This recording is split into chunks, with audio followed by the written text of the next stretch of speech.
For over 15 years, Saturdays and Illegal Curve have been synonymous with one another.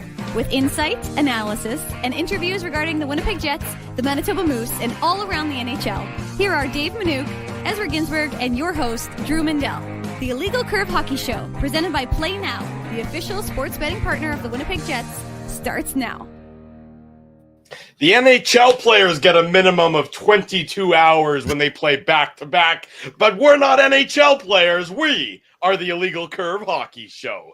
Good morning, Winnipeg. Good morning, Manitoba. And for all those joining us live this morning on our YouTube channel and all of our social media platforms, we say good morning, universe, and welcome to the Illegal Curve Hockey Show. Mere hours after the post-game show ended, we are back at it. Dave Manouk over there. I'm your host, Drew Mindell.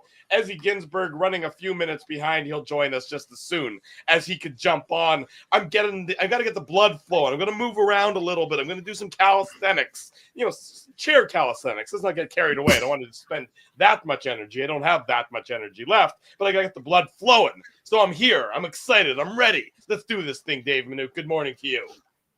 Good morning to you, Drew. It has been a long day and evening, and look, it was a party atmosphere in downtown Winnipeg. Even when I left the building, I don't know what time that was. It was probably around 1:30, but I don't want to pretend like I'm the only one. There were a lot of our media brethren who were still hard at work, diligently getting 1:15, I think, is when I walked out of that building. But it was still people downtown. The bar across the street was hopping. There were people walking to various spots. It was great to see downtown Winnipeg at 1:15 in the morning rocking. So, the Jets fans were loving it, and they were having a good night, and deservedly so, because all the things that we talked about at City Place in the pregame show came to fruition. They had a good start.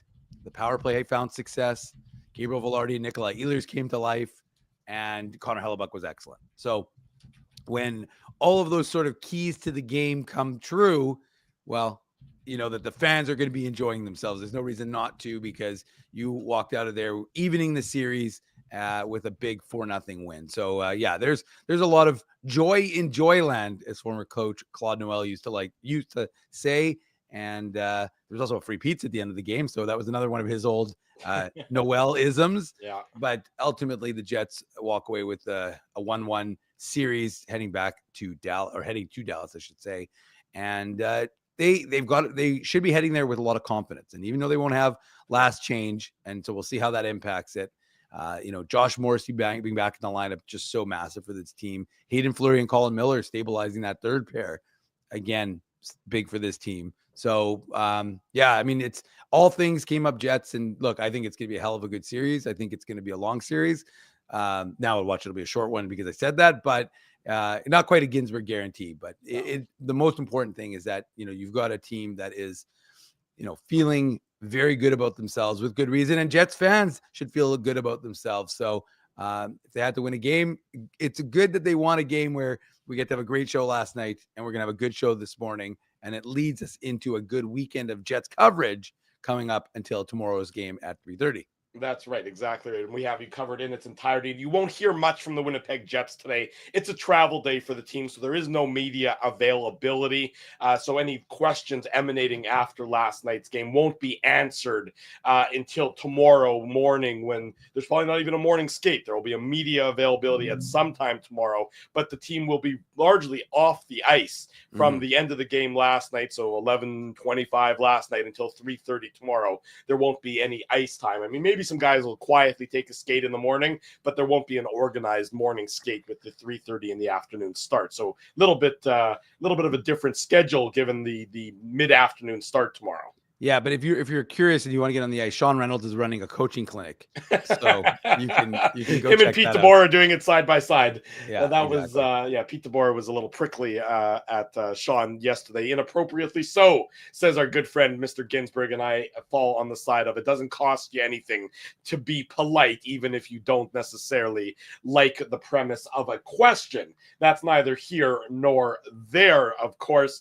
To me, the Winnipeg Jets, I think you said it, Dave, they have an aura, of a little bit of confidence now. I don't think they ever had that aura of confidence in that St. Louis series. They were always sort of waiting for the other shoe to drop, for something bad to happen, to be driven through the end boards. They don't have to have that concern against Dallas. Dallas is not as physical as the Jets are. We know that they're not as physical anywhere near a galaxy as physical as the St. Louis Blues were. So I agree with you. The Jets, I think, do have a little bit of confidence, but at the same time, this is a team that until they do something on the road, do something successfully on the road, it's to be the last sort of hurdle for them to climb. We now know that they can't win this series strictly based on winning at home. You need to steal home ice advantage back by winning one of the games in Dallas, whether that's game 3, 4, 6, if it gets that far. One of the games needs to be won by the Winnipeg Jets. And you want to see Connor Hellebuyck perform on the road. He was great last night. He hasn't been great on the road. Captain Obvious there. So that to me is something I want to see. That I want to make sure that the Connor Hellebuyck of last night and of game 1 can translate into the road Connor Hellebuyck, so that there isn't an Eric Comrie sighting like there has been in all the other games so far that the Jets have played on the road. You don't seem to, based on those facial reactions, you don't that's going to be an issue. I think based on what you're looking at there. No, I really don't. I think that do I think he's going to win every single game on the road? No, but I don't see a Connor Hellebuyck that is, to quote Jordan Binnington, nervous. And I just see that he just seems to have his swagger back, and he is playing the puck the way he normally does, and he's positioned the way he normally is. And credit the Winnipeg Jets. As I said on last night's show, I mean, they are playing like a 5-man unit. They are letting him see the shots and expect the shots.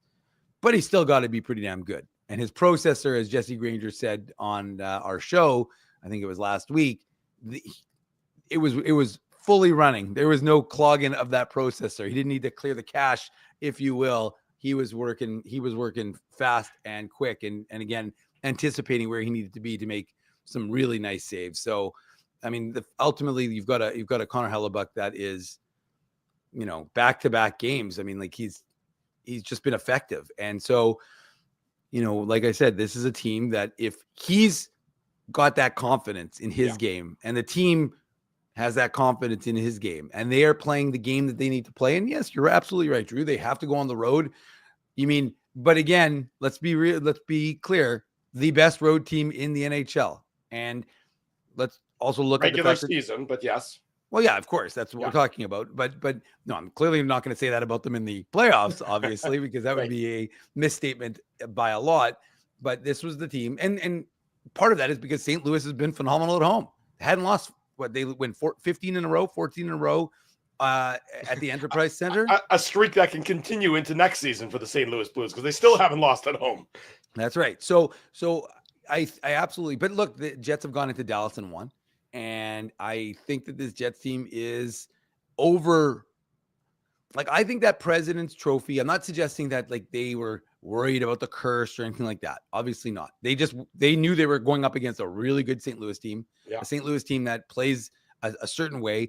And what was one of the biggest talking points from Scott Arniel in between games was we had way more time and space than we realized because, as you said, well, I mean, I guess I brought it up, but you said it yesterday. You described it as PTSD from that St. Louis series because every time you touch the puck, you knew you were going to be driven into the boards. Right. It's not Dallas's game. They're not going to. You can't just change your game after playing, 89 games of a regular season plus their first round and be like, okay, now we're going to change our style. And the style against Colorado is a much more skating series. I mean, Colorado and Dallas was a skating fast, offensively inclined series. That's how Colorado likes to play. That's how Dallas likes to play as well, rather than physically. The Jets can grind you. And that's what I thought you saw from the Jets last night, more than any other game probably so far this series or so far these playoffs.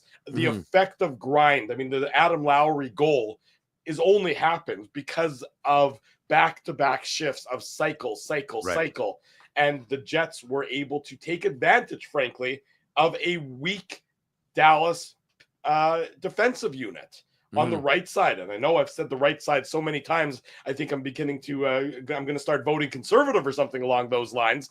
But whatever it is, we're not going to talk politics. Don't worry about that, folks. Whatever it is, the right side of the Dallas is an area that the Jets can exploit. And they did so well last night. Now, Dallas, with last change on home ice tomorrow, is going to try and find an opportunity to do the same. I think they're going to do everything they can to get Rantanen,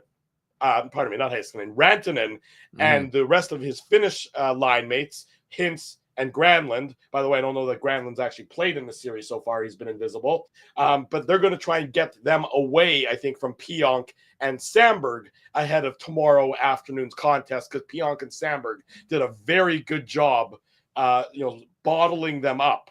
And that's something that they can do, given that they have the last change tomorrow. Ezra Ginsburg, good morning. Thank you for joining us here on the Illegal Curve Hockey Show.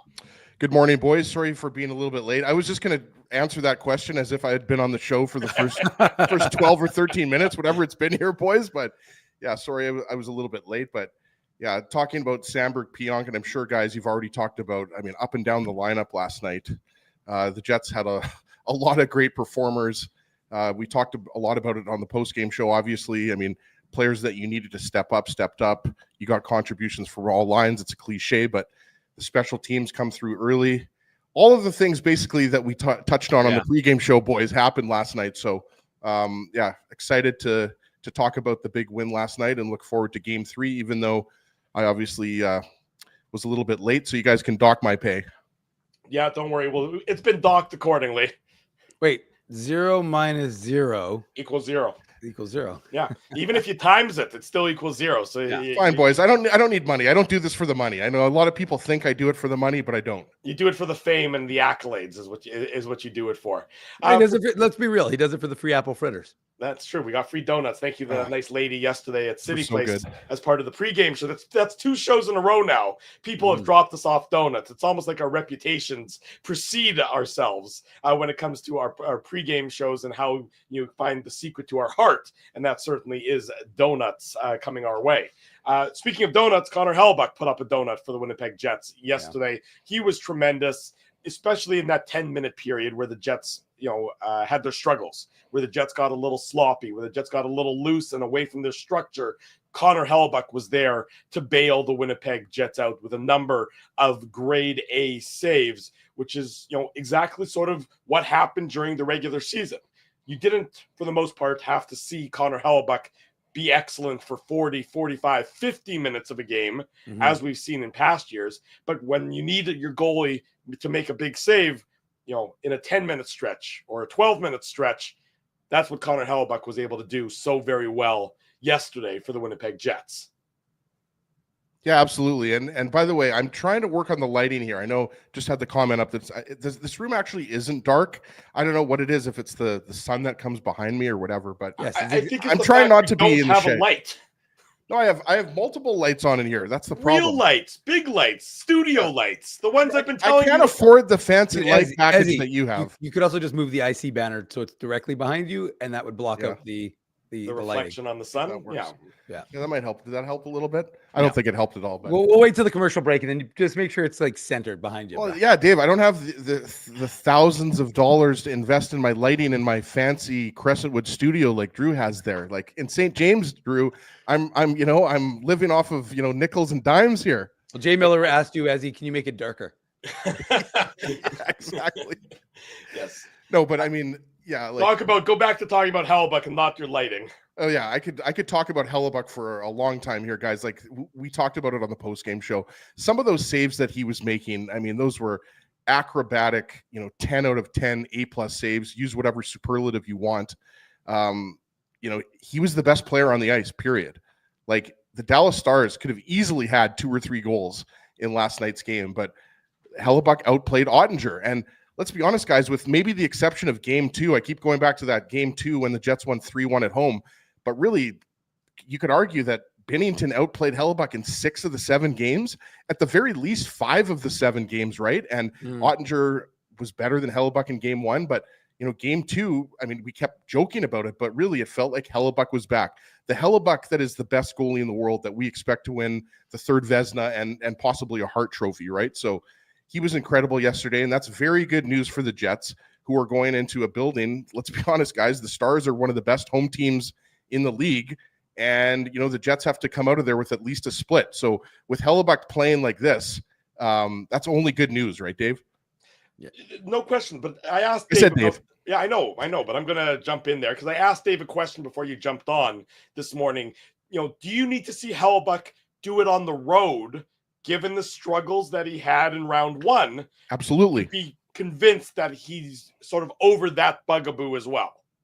Well, I don't know, guys. Like last night's game, I mean, was kind of good enough for me to think that Hellebuyck is back to his top form, but he absolutely has to do it on the road. Like it's been well documented, his struggles on the road, not just this year, but in previous years. And yeah, for sure, guys, like, it seems like it was a month ago, but Hellebuyck was pulled 3 times in St. Louis, right? And none of us really had that on our bingo card, right? You thought maybe he gets pulled once, but all 3 games in St. Louis, he was pulled. So yeah, he has to kind of, slay that demon, if you want, Drew, on the road and get it done. But the way he played yesterday, I think, gives me a lot of hope that he's going to be able to do that in Dallas. If I'm not wrong, and Dave, you can fact check me, the Jets have lost is it 8 in a row on the road in the playoffs? Going back to game 1 of the series against Vegas, where they won in Vegas, and then they lost games 2 and 5 in Vegas, and then they lost, I guess they lost 2 games, or maybe it's 7 in a row on the road, because they would have lost the 2 games in Colorado as well on the road, and then the 3 games in St. Louis. So 7 in a row on the road is, Yeah, but okay, that Drew, I understand, but I don't go, again, one of the things that you have to be is just like focused on this season. And I just don't, similarly, I wouldn't give if the Jets had won 7 in a row on the road, I wouldn't be saying, oh, the Jets are road warriors. They never lose on the road. I just don't think you can drag stuff, regardless of whether it's a very similar core. I don't think you can bring stuff from past seasons like that. I just think it's too far removed. Again, don't get me wrong. I love the minutia, and I love to go back and reference that sort of thing. As he's now a black dot, but the fact that actually he was a white dot with a black background. But sorry, Dave, it's been a bit of a rough start for me this morning. but I just don't think you can. I don't think you can go that far back. Look, they went over 3 on the road in St. Louis. That's enough to focus on, and for this team to be like, listen, we need to get better. But I just don't think. I think this team has come through it. I don't want to say it was like a baptism by the fire over my head, but I really do think that the team has emerged. They definitely have to win in Dallas. There's no question about it. But I just think that there is a difference amongst this team. There's a belief that they had that maybe wasn't there necessarily in that first round. And again, I go back to that idea of like the nervousness, the President's Trophy, the fact that, St. Louis was one of the hottest teams since the end of the 4 Nations. So all of those things didn't translate necessarily to a good matchup, except for the fact that it's kind of prepared the Jets, right? That was a hard matchup for them. They didn't get a cruise through first round. I'm not saying really any of the matchups were really cruises. Maybe Washington. I was gonna say maybe Carolina through through New Jersey. But this was one that kind of punched the Jets. I mean, right away they got punched in the face, and they had to deal with getting punched in the face. And oh, wait a second, then they got punched in the face again. And not that I'm one to get punched in the face repeatedly, Ezzy, but you kind of have to okay, I don't want to keep getting punched in the face. You want to avoid that. And I think the Jets have kind of learned what they needed to from that St. Louis series, and they've applied it. Sure, they lost game 1, but they could have easily won game 1. Well, that's what I mean. And they would tell you that they didn't feel like it was because Dallas beat them, but more so they just didn't play to that Winnipeg Jets standard. So we'll see what they're doing in games 3 and 4 in Dallas, but I just think that this team is completely different, even from the team that was in the first round, let alone the teams from years ago. Well, I think what the Jets are getting now is they're getting that scoring. Now that they're back to full strength in terms of the roster and the alignment and everything else, they become that matchup problem that they had been for so many teams all season long, where they can't handle the depth and the wave of forwards that the Winnipeg Jets throw at the opponent. Now, Dallas is one of the few teams I would argue that can handle that, except for the fact that a lot of the Dallas players really haven't showed up. I think that the storyline out of Dallas is going to be that they haven't had enough from all throughout their roster. That they, with Rantanen has obviously been incredible, and his streak of being involved in every Dallas Stars goal continues because they had the shutout last night. They didn't have any goals, so that streak technically continues. But the rest of the forward group for Dallas really hasn't had an impact on this series. I would argue that aside from Rantanen, who's been their second best forward so far? Dadonov?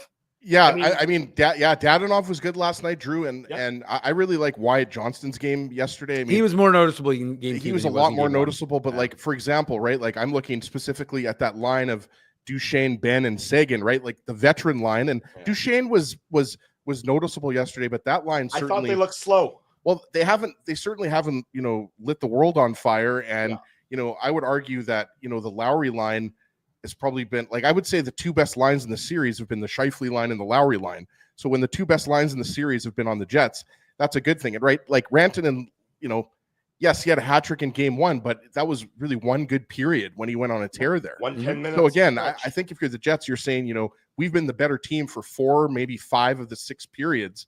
And this series is tied. And again, Dave's right. Like, we're not saying that the Jets are going to win the series in 5 necessarily, although the Jets would love that and Jets fans would love that. But, the Jets, there's a lot that you like about your game. And, the power play was obviously the key. And, I think, I still go back to Nikolai Ehlers, having his first 3-point playoff game in his career, only bodes well because that second line wasn't fantastic. I mean, you could say the same thing about the Jets guys, right? You could say that, the Scheifele line was really the only good line in game 1. Well, the Lowry line stepped up in a big way. So did the fourth line. We talked about the fourth line. They were a lot more noticeable in game 2. So these are all good things. But I still think, having said all of that, I still think this is going to be a 6 or 7 game series. Like, I personally think there's going to be a split in Dallas. There's no reason to think that it's going to be anything else. Because if you're Pete DeBoer and you're the Dallas Stars management, you're saying, okay, series is 1 game apiece. We'll take that. You always want to split on the road. You're happy with that. And frankly, we haven't played that well.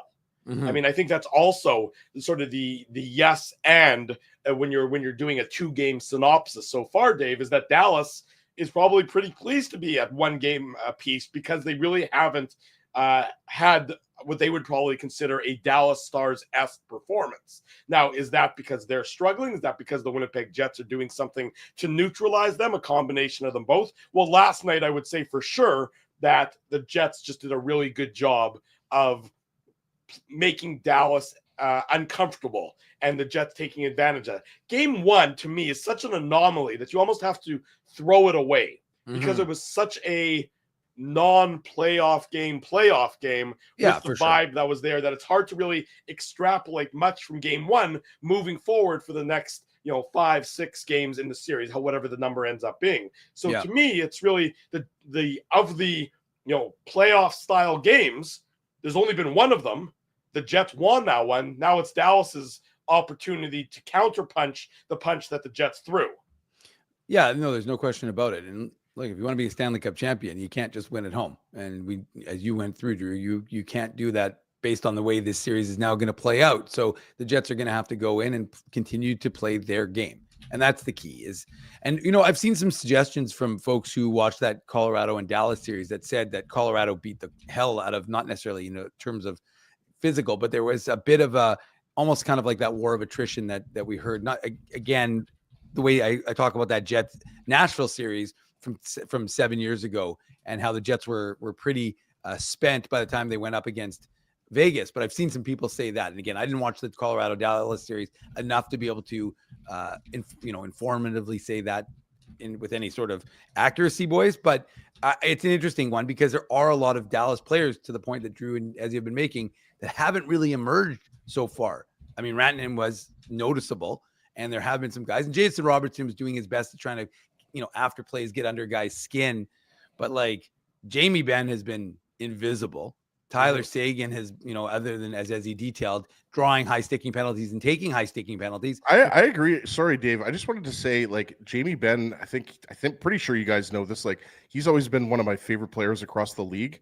And I withdrew. He looks slow. Yeah. Like, and he wasn't like lights out in the Avalanche series. Like, I mean, like you mentioned, Dave, obviously none of us watched the Avalanche Star series as much as the Jets Blues series. Like I watched a few of the games in their entirety, but I mean, it was more so the Mikko Rantanen line that was causing all the damage. Obviously, like we saw, what did he have? 12 points in the last 3 games or something like that. So Ben's biggest impact on the series so far has been getting his pocket picked by Gabe Vilardi, leading to the Scheifele's second goal in game 1.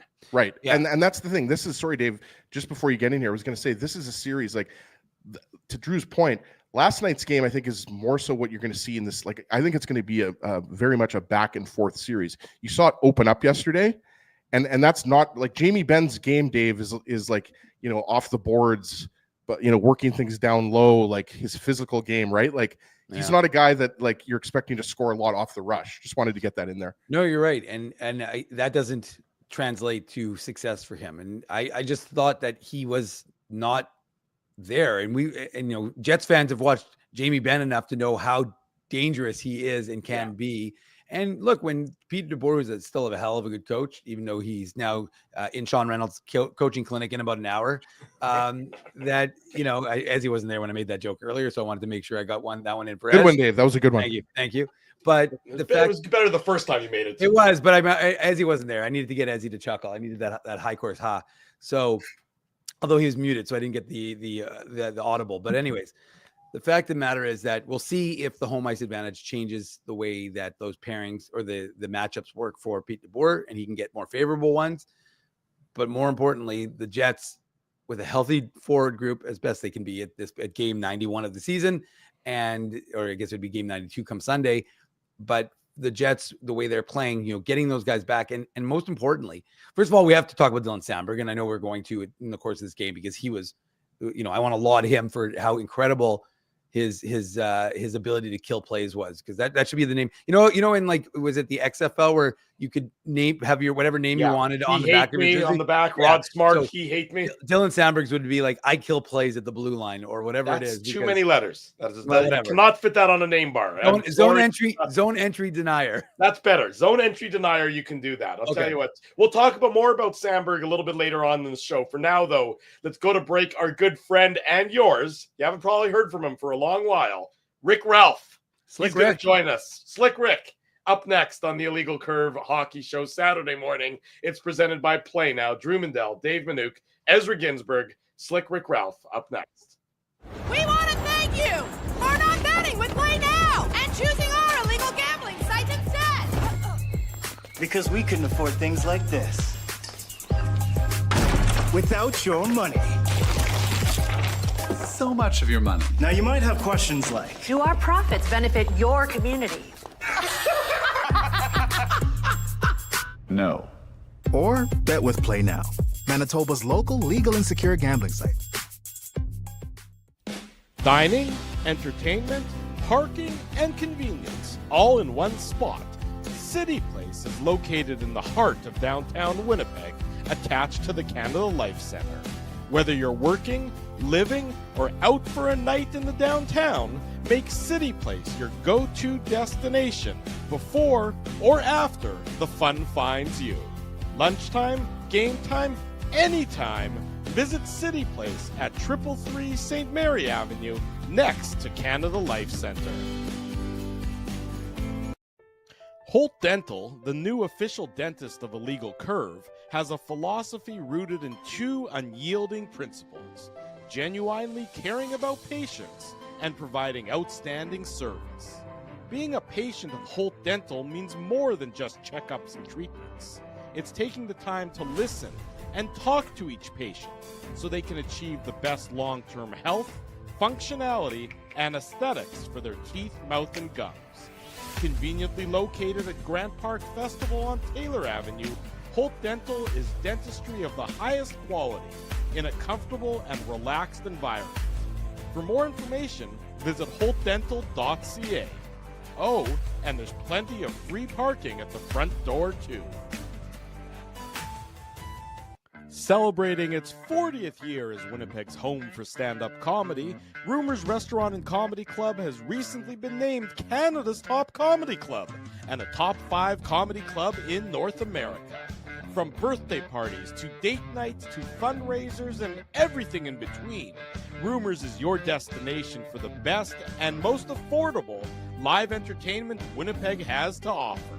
For more information on upcoming shows, Rumor's incredible promotions, and to purchase tickets, visit rumorscomedyclub.com. At Boston Pizza, a fast lunch doesn't have to mean fast food. Now you can get a $15 lunch served in just 20 minutes, including your choice of a main, side, and drink. That's right, lunch for $15 at your local Boston Pizza.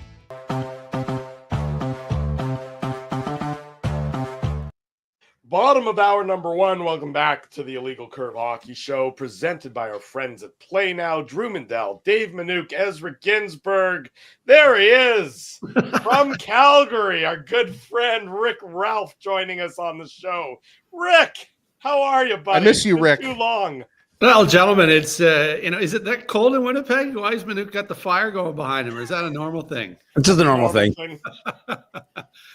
No, things are good. In the playoffs this time of year, the weather gets better. You almost don't want to stay inside, but nowadays you can take the TV outside. So the playoffs have been nothing short of entertainment at this point. Well, that's why we brought you on, to talk about the Winnipeg Jets, to talk about the playoffs, something you know very well from your time here. I don't want to look back, but we got to look back. I mean, the whole hockey world was talking about Game 7 of the Jets and the Blues. I assume that you were right there, watching it as well, involved in it as well. From the, sort of the outsiders, insiders point of view, what were your thoughts on the culmination of Game 7 between the Jets and the Blues, and the drama and the reaction and everything else? Well, it's a ridiculous outcome, and the fact that you're doing it on home ice too, I think adds to it. It would only be half of that. Yeah, I think that show had it been on the road, but it's at home in front of your hometown fans, and you're down by 2, and to be able to come back, and it's not just how you come back, but it's the guys that did it to come back. It's not Scheifele, it's not it's not Connor. It's Connor's a part of it there, but Perfetti's just had an outstanding playoff this far. And, you're wondering when he was going to come along. This year's been a big year for him. But, I think back to Paul Maurice meeting with him, before games, and him talking about how each round of the playoffs, the intensity gets more and greater. And you wonder how some of your young guys are going to, rise up to that challenge. And, he did. Not only that, I think he exceeded. So, the bar's pretty high now for what Perfetti can do, and yet everybody's confident in what he's been able to do. But real slick hands around the net. That lacrosse background, I think, really helping him out. But it's been great to see the depth of the Winnipeg Jets. Lowry, not known for maybe his points, but points not at a bigger time in his career or the Jets' history. Yeah. So you're getting depth performance from these players, and to be able to see them come back from 2 down with under 5 minutes to go is absolutely crazy. I mean, that's storybook, would have been great for the Winnipeg fan base to live right through it. It would have been one of those fun nights to take calls. We all know that there would have been some very lubricated callers into a post-game show. Well, I wouldn't have had anything. Kevin O, when he was doing it too, wouldn't have had anything to say. You just open the lines and just let everybody go. Because at that point, there's nothing to dissect. Everybody saw what happened, and you just enjoy the moment.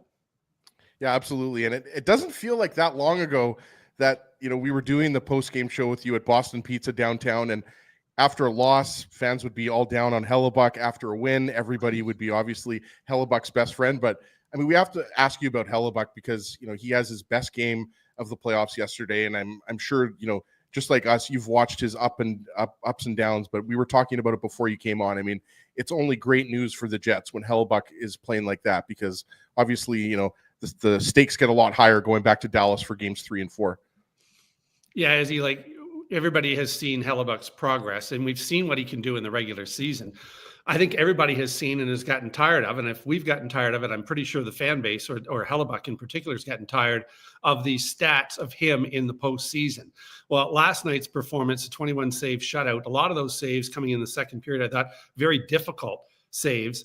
Here's a guy who everybody talks about his eye movement and how he gets ready before a game. He's a different bird, not meaning he's a bad guy, but he's just a different guy. But our goalie's all a little bit different. Mm-hmm. And he's mentally tough to be able to, block all of that out, all that noise in the media as well, and come back with that performance. All that does is elevate the guys on the bench and the guys in front of you. And he said that after the game as well. He paid a lot of credit to the guys in front of him. And granted, they did play a good game. They limited it to 21 saves, but at the same time, 21 shots going the other way as well, right? So, and not as fortunate at the other end of the ice. So credit to Hellebuyck to be able to battle through. You hope that this is kind of a sign. There's been a goal or two that I know he'd like to have back so far in these playoffs, but last night, now you forget about those goals because he's coming off a 4-0 win and a shutout. So good for Hellebuyck. They're going to go as far as he can take them. And you need a hot goaltender. You see what's going on up the highway here at Edmonton, where they've gone back and forth, or Toronto with their injuries with Stolarz, and now Wool's the guy. Like, it's the last thing you want to be questioning your goaltending in the postseason.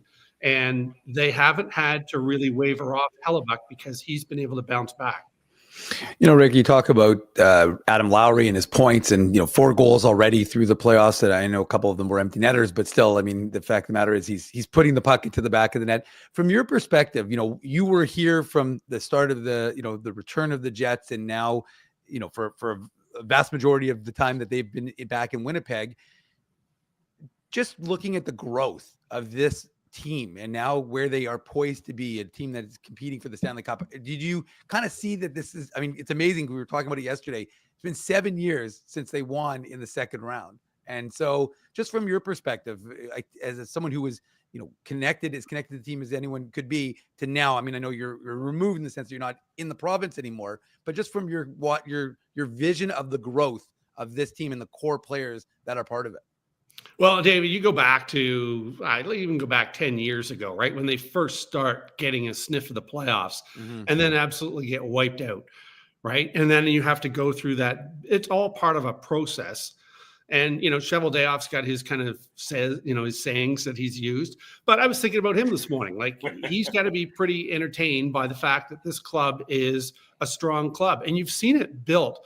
You're seeing it, I think, in Calgary right now, where this team, the Flames, just not good enough to get into the playoffs. And Jets fans will remember the Winnipeg Jets in that area. You're not disastrous where you get that first or second overall pick, but you're also not getting into the postseason. It's a tough place to be.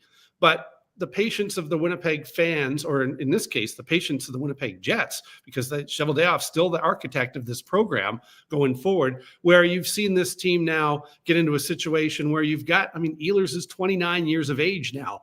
That's hard to think, and he's a UFA coming up in the season. Appleton's a big body. They've got the right pieces. They've got the depth pieces. You always look about down the middle. You got Scheifele. You've got Lowry on the third line. You've got big pieces. You got big pieces on the point with Morrissey and how those guys have evolved. But mostly from the Winnipeg Jets perspective, it's their draft picks that have matured and developed. And not everybody has stayed. You've moved out, but you've also brought in pieces to fit that organization. And this club is now built well to hopefully go deep into the playoffs. Time will tell. And, in the next couple of years, Cheveldayoff's got some tough decisions, including this offseason. But at the same time, you've got that base of a club and some young guys now coming in like Cole Perfetti that you might be able to keep that consistency going. It's a hard thing to do for a lot of teams to be able to have a competitive team in the postseason year after year after year, say over a 6, 7, or 8 year span. To your point there, Rick, the Jets obviously had culture issues a number of years ago. And culture is such a difficult thing to both build and break down when it's not working. We've seen franchises go, I think about the Buffalo Sabres, who've been trying to solve their culture problem. Vancouver Canucks. Yeah, Vancouver Canucks. I mean, do we maybe not appreciate just how impressive it was that the Winnipeg Jets were able to get over the culture problems that they had and now have this exceptionally tight-knit group? We saw Adam Lowry talking with Rick Bowness on the TNT broadcast after Game 7, and the emotion and the bond that now exists within that room, when 2-3 years ago that would not have been the case by a long shot. Yeah, it's hard for everybody on the outside of dressing rooms to know how any team is operating on the inside and how well they're getting along. Look, they don't all have to get along and go out and have birthday cake together. That sort of thing. There's going to be subsections of a team where guys, but as long as you can all get along together, I think that's the thing. And you mentioned Vancouver, you mentioned Buffalo. I think back to Detroit and the Russian faction that was in there, and they didn't really talk, socialize with the North Americans. I mean, you can get those that situations that then come out in the public and people begin to wonder about that. It was well documented with Dustin Byfuglien there and the shower incident and an old number 9, right, who blocked me on Twitter, and now he's up the highway. But, he's older now, and he's becoming, I think, a better player and possibly a better teammate than what he was when he was younger. But those things are going to happen in all teams. It's just you hope that it doesn't become really bad. And if it does become a distraction, and we've seen that with some players, Sean Avery was a big distraction. Eventually, those players play themselves out of the city that they're in. Whether another team gives them a shot or not remains to be seen. I mean, Buff obviously retired. He wasn't a problem, but he was a big personality in that dressing room, just a big guy overall. And Nine's now up the road here, trying to do things with Edmonton. So you do move pieces around, and you try and get a cohesive unit that are all looking to go, forward and with the same common goal. And it's certainly, you hear about general managers bringing in, older players kind of toward the end of their career, which now is actually in their early 30s, but guys that have won the cup or have gone deep into the playoffs. You look at Marchand down in Florida, and the influence. Now those guys have won, so they know what it takes to go, but that certainly doesn't hurt, adding those veteran pieces that know how to win, so that when you get into that dressing room and there is maybe some doubt or any kind of questions that come up, you've got that leadership that doesn't have to be your captain or your associate captains. Rick, I wanted to ask you about Neil Pionk, because obviously, that's somebody who was he was criticized. I'll be blunt, when he signed that 7-year contract, even though I think you'd agree, he's been very good since being acquired by the Jets in that Jacob Trouba trade. But he played, 45 minutes, 46 minutes in Game 7, and then yesterday he obviously had a huge part of that win last night. I mean, what's I guess stood out to you about Pionk and Sandberg? Because I think Sandberg was, again, I guess I'm asking you about the Sandberg-Pionk pair here, Rick, but I mean, that's a guy who people are really starting to take notice of him around the league, whereas Sandberg's kind of been, a little bit of a hidden gem here in Winnipeg for the last few years. Yeah, both guys aren't really flashy, and that's a good thing for a defenseman, right? So you've got Neil Pionk, who, and I think of that Trouba situation where he, ends up in New York, and you don't really hear much about Trouba unless he's, knocking a guy's head off. And there's a guy that, they're talking about trading as well. So Pionk comes in, he's not as flashy, he's not as big hitter, but he's very dependable. And we saw that in the overtime, right? Like in the minutes you say that he played. Those are huge minutes. Those are tiring minutes. That's 2 games in 1. And yet you look for mental errors or, physical errors by defensemen, and you can't really find them, both in Pionk and in Sandberg. So, and that's your second pairing. So that, that's interesting, because Morrissey's got a little more offense to him. He's a little flashier. DeMello can match that. But your second pairing is more of a sturdy. Having said that, Pionk does put up the points, right? And Sandberg has got a good shot. So it's a solid pairing. And that's, to me, when I look at the depth of the Winnipeg Jets, always, it's easy to look at the top line and the top defense and your goaltender, but who are the pieces that are coming behind that front 5? If I call them the front 5 or the front 6, if you want to call it, include the goalie. And that's where, to me, Winnipeg gets interesting, because of the depth that they have, not only in the forward, but especially on the defense, where you're going to need 7 or 8 defense going into the playoffs that can step in. Stanley's day to day. And there's a guy that I think has improved as well and has, kind of filled that. Do you need somebody a little bit tougher? He will play that.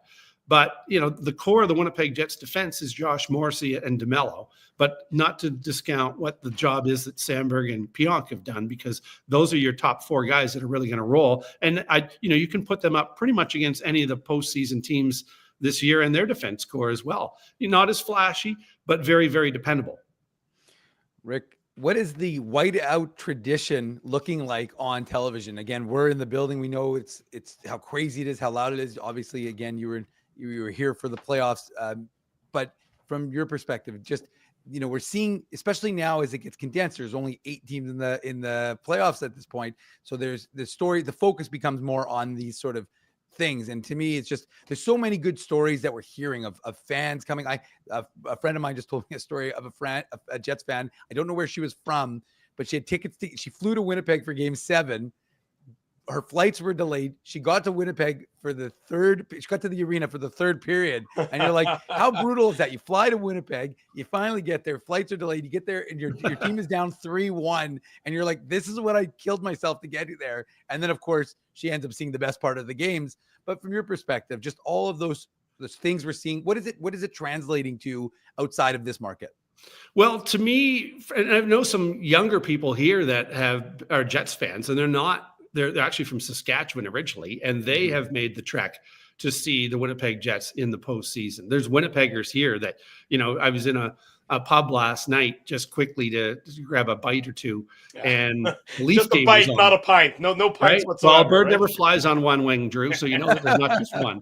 But at the same time, the Leaf game's on, and when the Leafs would score, the bar would erupt. Like that just reminds me that Leaf fans are everywhere. Mm-hmm. And you talk about the whiteout parties. You see it in Toronto. Toronto could have probably the biggest whiteout party of any city, but they don't have the room. And they don't want that many people downtown, to be honest. They have an area that they, block off, and it's not that big. And it's because they won't allow more people down there, right? They don't need the chaos of. By the way, Rick, the reaction to the Panthers overtime goal yesterday was, I don't know if you saw the reaction at Maple Leaf Square, but it was, I got a big kick out of it. Well, in all due respect, I mean, the fan bases are trying to do this. I think Winnipeg does it very well, right? Now, you could argue they've got a 2-tier outdoor white party now, do they not? Like you can be on one side or you can be on the other side. But hey, you're putting people outside. Vegas has got a lot of room to do it. They seem to do it okay. But and we'll wait and see. Edmonton, valiant effort. But I think Winnipeg fan base, and with that overtime game the other night, to see the explosion on the streets, right? That to me is the entertainment part of an outsider watching Winnipeg Jet games. And you guys know what it's like. Everybody in Winnipeg knows what it's like. I know what it's like, having been through all those street parties and walked through them and know the crowd base there. You know how big it is. I've been to the one in Toronto. It's not as big. Edmonton's not as big. We'll wait and see what Calgary does. But, it's a testament to the Winnipeg Jet fan base, who were criticized earlier in the season for not filling the arena, when you're into those dog kind of days of the National Hockey League early in the season. And now you see the support both in the arena and outside the arena. I think it's really fun for Canadians to watch, even if you're not a fan of the Winnipeg Jets. Rick Ralph, our guest on the Illegal Curve Hockey Show this morning, presented by our friends at PlayNow. Rick, come down memory lane with me to February 27th, 2012. I don't know if you remember that day at the old studio on Was that a Tuesday? Highway. It was not a Tuesday, but it was trade deadline day. Oh, and those, yes. Yours truly, yourself, our old friend Richard, and a former head coach by the name of Scott Arniel were in studio breaking down the trades that were occurring on NHL trade deadline day back in 2012. Given the way it ended in Columbus for him, how impressed are you at the performance of Scott Arniel and the resuscitation of his coaching career, given the job he's done both as an associate coach, an assistant coach, and now the head coach here in Winnipeg?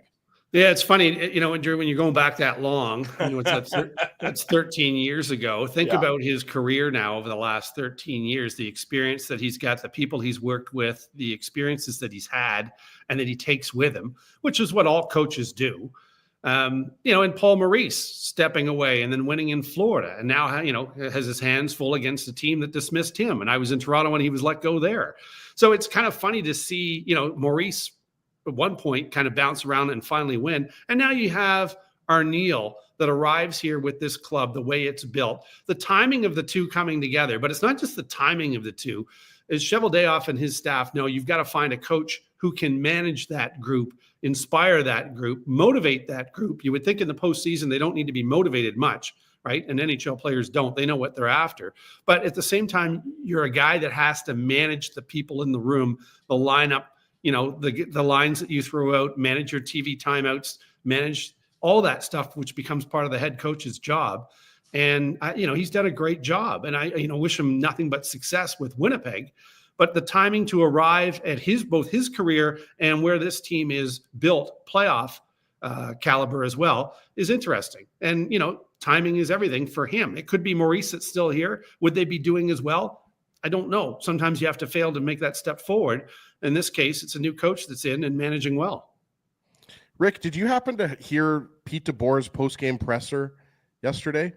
No, I did not. Okay, so I wanted to ask you a question about his post-game presser, and I had to ask you if you've watched it because obviously I'm putting you on the spot here. But long story short, it bothered me maybe a little bit more than Drew or Dave, and it's not, the worst thing that's ever happened. But I want to ask you this because obviously you've been in sports media for a long time. But Sean Reynolds noticed that the Dallas Stars, because the Jets were putting pressure on them, he noticed that Dallas kept flipping the puck into the middle of the ice. And you know Sean well of Sportsnet, as I mentioned. And Pete DeBoer got mad at him and kind of abruptly asked him and called him out and said, "Are you a coach?" Like he was pissed. And his team lost 4-0 yesterday. But the thing that bothered me the most about it was then, as Sean tried to kind of rephrase his question, he just skipped over him and then made a joke and said, "Are there any other coaches in the room that want to ask a question?" So my question for you is, like, to you, is that Pete DeBoer crossing a line, or is that to be expected because he lost the game 4-0? Because I think Sean was asking a perfectly fine question. He was saying, like, basically, the Stars, they couldn't handle the Jets' forecheck. Like, they couldn't handle the pressure, and they kept dumping the puck into the center of the ice. Anyways, it was, I think, and I know what you're saying there. And I remember that, Dallas being absolutely pinned. At the same time, the coach is not going to agree and go, "Yeah, we were terrible. We had to dump the puck out because we couldn't generate any offense." I'm surprised we're still in this series. At that time, I think coach is going to create a situation. Well, he doesn't create it. He's responding to Sean Reynolds' question, but he's going to dismiss it. So that all of a sudden becomes everybody kind of, oh, right. That's interesting. We've forgotten about Dallas now dumping the puck out. Now it's about a coach is not going to, he's battling the media. Right. Mm-hmm. And he's not going to answer that question. So it's a deflection, I think, tactic. Yes. He didn't have to answer the question now. He's just turned it into something else. And Peter DeBoer is a veteran coach, so he knows what he's doing.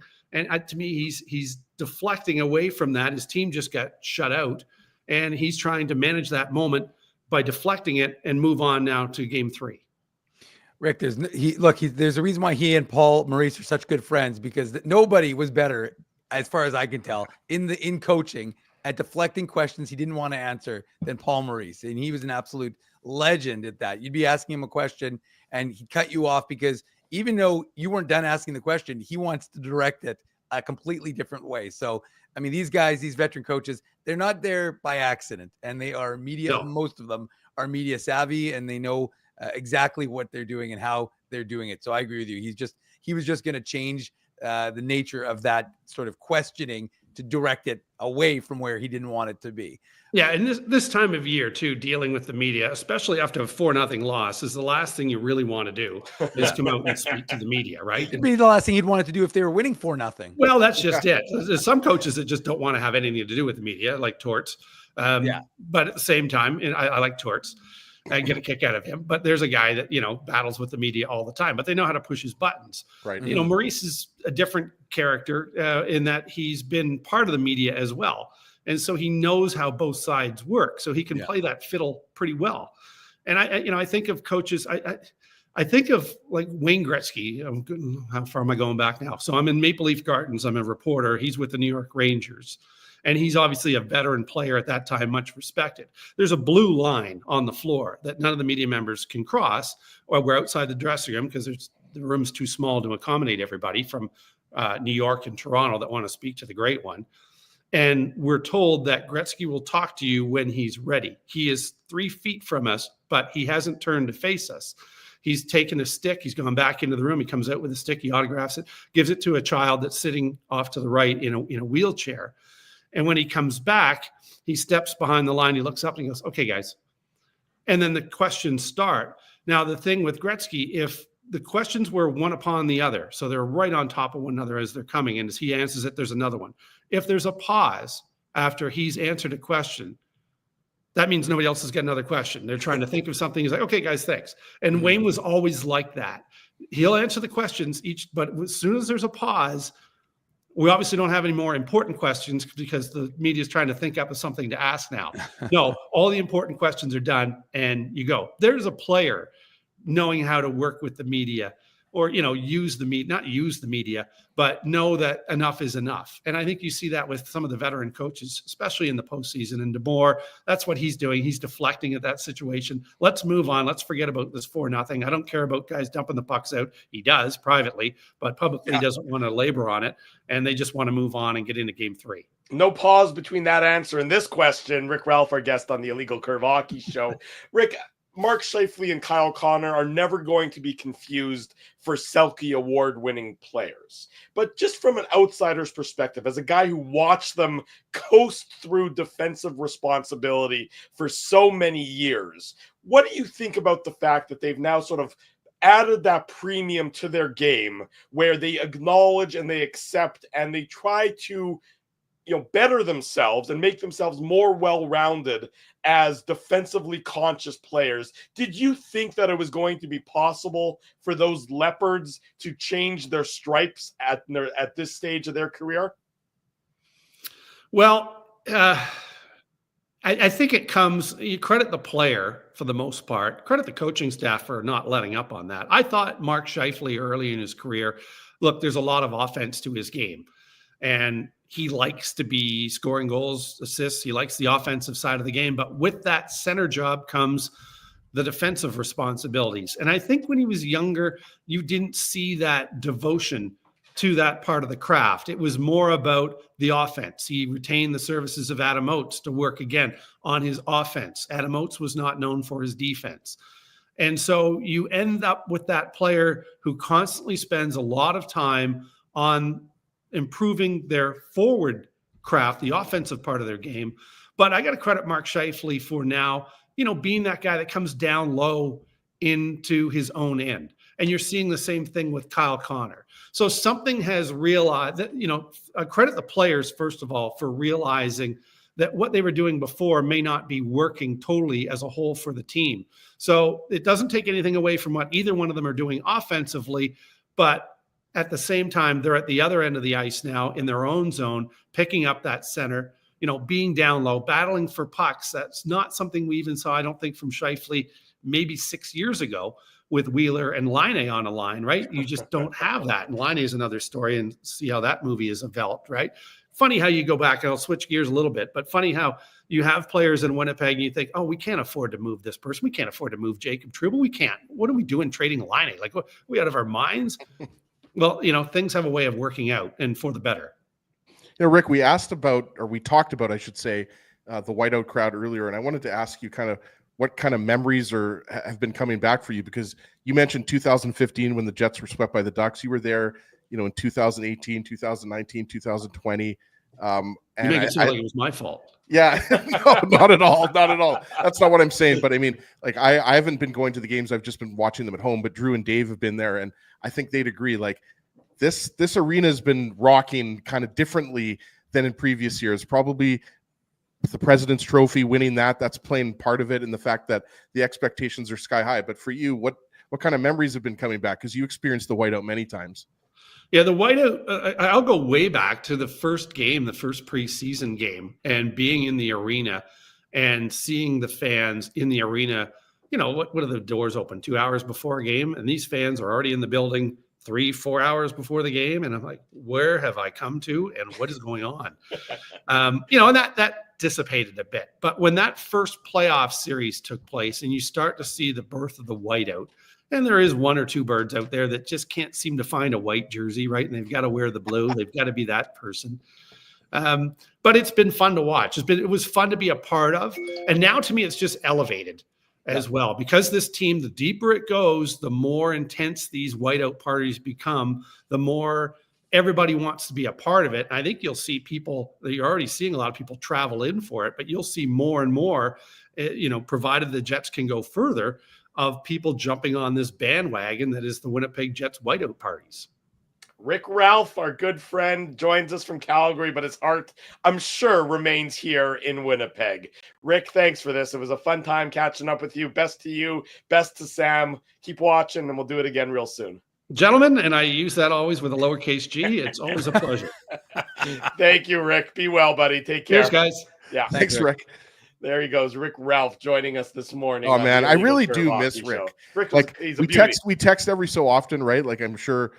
How did you get this number? Is the response that you get? No, but I mean, Rick is the absolute best. I mean, we always used to say this, and I didn't have time to say this, but like he is like a absolute. I've never seen anybody as good as him in radio. Put it that talented. way. He's a very talented guy and hilarious and just the best. That was awesome to have him on. It was a lot of fun. We'll come back with hour number 2 of the Illegal Curve Hockey Show. More on the Jets and the Stars. Josh Wegman of The Score joins us at the bottom of the hour as well. Drew Mandel, Dave Minuk, Ezra Ginsburg. The show is presented by PlayNow. Smash the like button as we head to commercial break. We want to thank you for not betting with PlayNow and choosing our illegal gambling site instead. Because we couldn't afford things like this without your money. So much of your money. Now you might have questions like, Do our profits benefit your community? No. Or bet with PlayNow, Manitoba's local legal and secure gambling site. Dining, entertainment, parking, and convenience, all in one spot. City Place is located in the heart of downtown Winnipeg, attached to the Canada Life Centre. Whether you're working, living, or out for a night in the downtown, make City Place your go-to destination before or after the fun finds you. Lunchtime, game time, anytime, visit City Place at 333 St. Mary Avenue, next to Canada Life Centre. Holt Dental, the new official dentist of Illegal Curve, has a philosophy rooted in 2 unyielding principles: genuinely caring about patients and providing outstanding service. Being a patient of Holt Dental means more than just checkups and treatments. It's taking the time to listen and talk to each patient so they can achieve the best long-term health, functionality, and aesthetics for their teeth, mouth, and gums. Conveniently located at Grant Park Festival on Taylor Avenue, Holt Dental is dentistry of the highest quality in a comfortable and relaxed environment. For more information, visit holtdental.ca. Oh, and there's plenty of free parking at the front door, too. Celebrating its 40th year as Winnipeg's home for stand-up comedy, Rumors Restaurant and Comedy Club has recently been named Canada's top comedy club and a top 5 comedy club in North America. From birthday parties to date nights to fundraisers and everything in between, Rumors is your destination for the best and most affordable live entertainment Winnipeg has to offer. For more information on upcoming shows, Rumors' incredible promotions, and to purchase tickets, visit rumorscomedyclub.com. At Boston Pizza, a fast lunch doesn't have to mean fast food. Now you can get a $15 lunch served in just 20 minutes, including your choice of a main, side, and drink. That's right, lunch for $15 at your local Boston Pizza.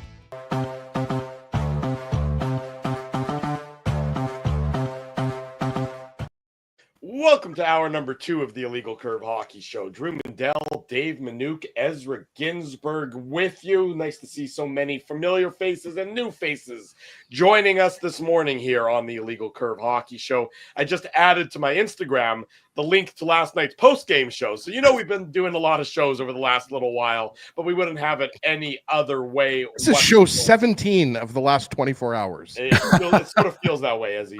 You're not terribly far off on that front. I would agree with you there. But that's okay. We do it, and we're going to do it again tomorrow afternoon after Game 3 between the Jets and the Dallas Stars. That should be right around, let's say, 6 o'clock, 6:15. Who knows about overtime? Somewhere within that vicinity. Be sure to be back to join us for the post-game show where we'll talk everything about the Jets and the Dallas Stars Game 3. Adjustments are obviously a key factor for both teams. I think you're going to see more adjustments from the Dallas Stars rather than the Winnipeg Jets. The Winnipeg Jets would be happy to play a similar game again. Now it's incumbent on Dallas to figure out a way to, get some matchups, some advantageous matchups that they haven't been able to find so far. The Jets are obviously going to want to use Pionk and Sandberg against that finish line, and maybe even against the double shifted Rantanen fourth line, because the Jets, Neil Pionk really had some good success against Mikko Rantanen. Rantanen's quietest game in the last few. And the Jets want to keep it that way, and they want to keep the secondary scoring off the board for the Dallas Stars as well. And I think from the Jets' perspective, it starts again with that strong forecheck. I wonder if Dallas begins to look at maybe changing things up on their back end. I don't know if they have many other options. Heiskanen, of course, being the question mark. I don't know if they have many other options to try and be able to break out of their own zone with something other than the Sean Reynolds flip pass. Yeah, absolutely. I mean, it's a good observation by him, right? Like, again, it goes back to my question. Like, we don't have to rehash it, but and Rennie talked about it. I actually watched a little bit of the before I went to bed after our show. That's how crazy I am. I listened to the Rennie and Kenny show, and Rennie addressed it, and he was kind of defending Pete DeBoer a little bit, but regardless, I mean, the Jets frustrated the Stars yesterday, guys. Like, that was the type of win. Sometimes you would say, well, 4-0 win, the score flatters the team that won. No, that didn't really flatter the Jets. Hellebuyck earned that shutout. He made some crazy saves in that game. And so the Stars are going to have to figure a way to solve Hellebuyck. Easier said than done.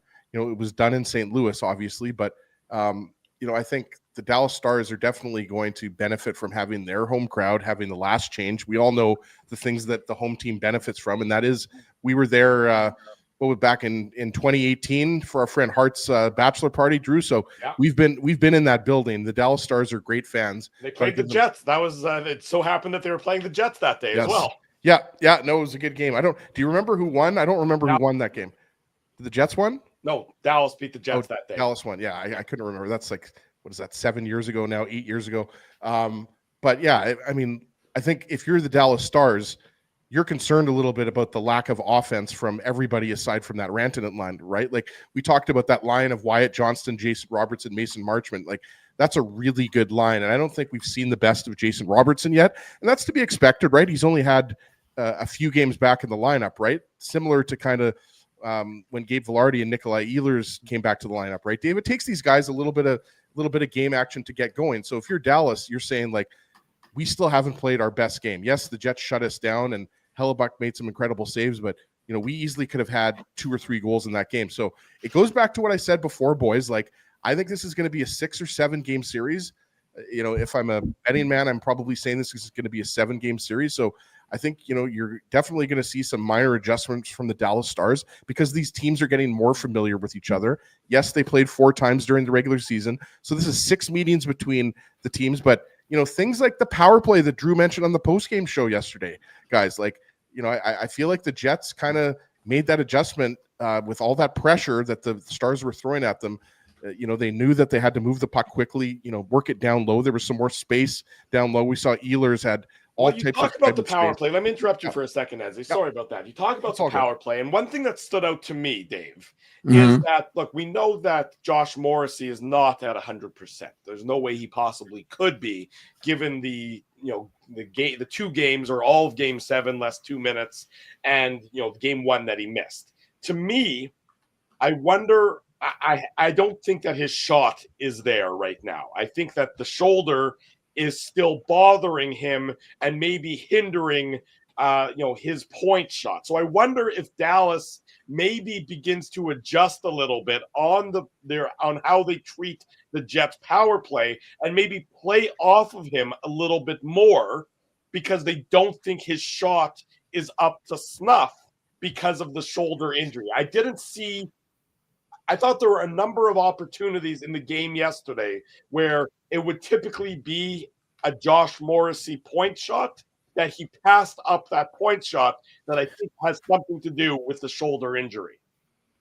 Yeah, I don't know. I mean, I don't think we've ever had confirmation of the nature of his injury, Drew. So, I mean, I'm not going to go that far. I think what it comes down to. Dave, I don't know if you knew, though, in Drew's, like, in the last few weeks, Drew's been studying online. He's been taking the Dr. Jim Montgomery medical course. Yeah. I'm not sure he graduated, so now he can actually make diagnoses. Gotcha. I'm just making my diagnoses based on my observations. They're not based in any medical fact. It just seemed to me that watching that game, times when Morrissey would typically shoot, he elected not to, and I have to extrapolate that it has something to do with his injury. Now, maybe I'm completely wrong. I don't know if I agree. I don't think I agree. I mean, look, I like as Bruce Willis said in Die Hard 2, just the facts. I try and stick to just the facts and what we know, and not go into the whole speculation mode. But I think what it comes down to is that actually Dallas had the man high, so they actually blocked a lot of shots from the point. So there really wasn't an opportunity to wind up and release a shot. Like Colin Miller, who has a big booming blast, I don't really remember him having a ton of time when he could kind of get it loaded up and fired at the net. So the Stars did have a man high, Drew, quite often, and they blocked. I want to say they blocked at least 3 or 4 shots from the point. So I don't know if it was a function of not having confidence to shoot more than just, again, Josh Morrissey, an exceptionally smart player, and recognizing, like, listen, if they're doing this and not giving me the time it takes to fire off that slapper, then what I'm going to do is try and fire a wrist shot through traffic and get it into the net and create, if the guys are creating chaos, try and get it that way. So I think it was more an adjustment versus a choice. But like I said, I don't know that they would. You're not going to put a guy in that position if he's not capable. I know the guys play not at 100%. And that was kind of where I was going to go before you asked that question, was just, you talk about Jason Robertson, and it's clear he's not playing at his normal level. I mean, he's missed the entirety of he left, I guess, that last game of the regular season for Dallas, and then missed the entirety of their 7 games against Colorado. And then he's back in the lineup. And similar to Nikolai Ehlers and Gabriel Velarde, he's only going to get better. But I just think that that's also applies to Nikolai Ehlers and Gabriel Velarde, right, boys? That you've got 2 guys who are, especially in Ehlers, where rhythm is such an important part of his game, because he operates at such a fast pace, for him to have everything kind of clicking. And I really thought when we saw him get that shot off in tight after trying to make the pass over, puck staying in the feet, and he's got a real good shot that Gabriel Velarde ended up putting depositing to the back of the net, he started to look back to being normal again. And that is what is, to me, a dangerous thing for the Dallas Stars, when you've got the top 6 of the Jets who weren't playing at 100% are starting to click again. And obviously Mark Scheifele missed some time, and Gabriel Velarde. And so you've got a healthy forward group as best you can have in the playoffs. And so that to me is only going to bode well for a Jets team that is looking to have another good game for themselves in Dallas. Yeah, I mean, look, the Jets need that, of course, because they do need to, of course, get 1 win in Dallas, given that they lost home ice advantage with the loss in game 1.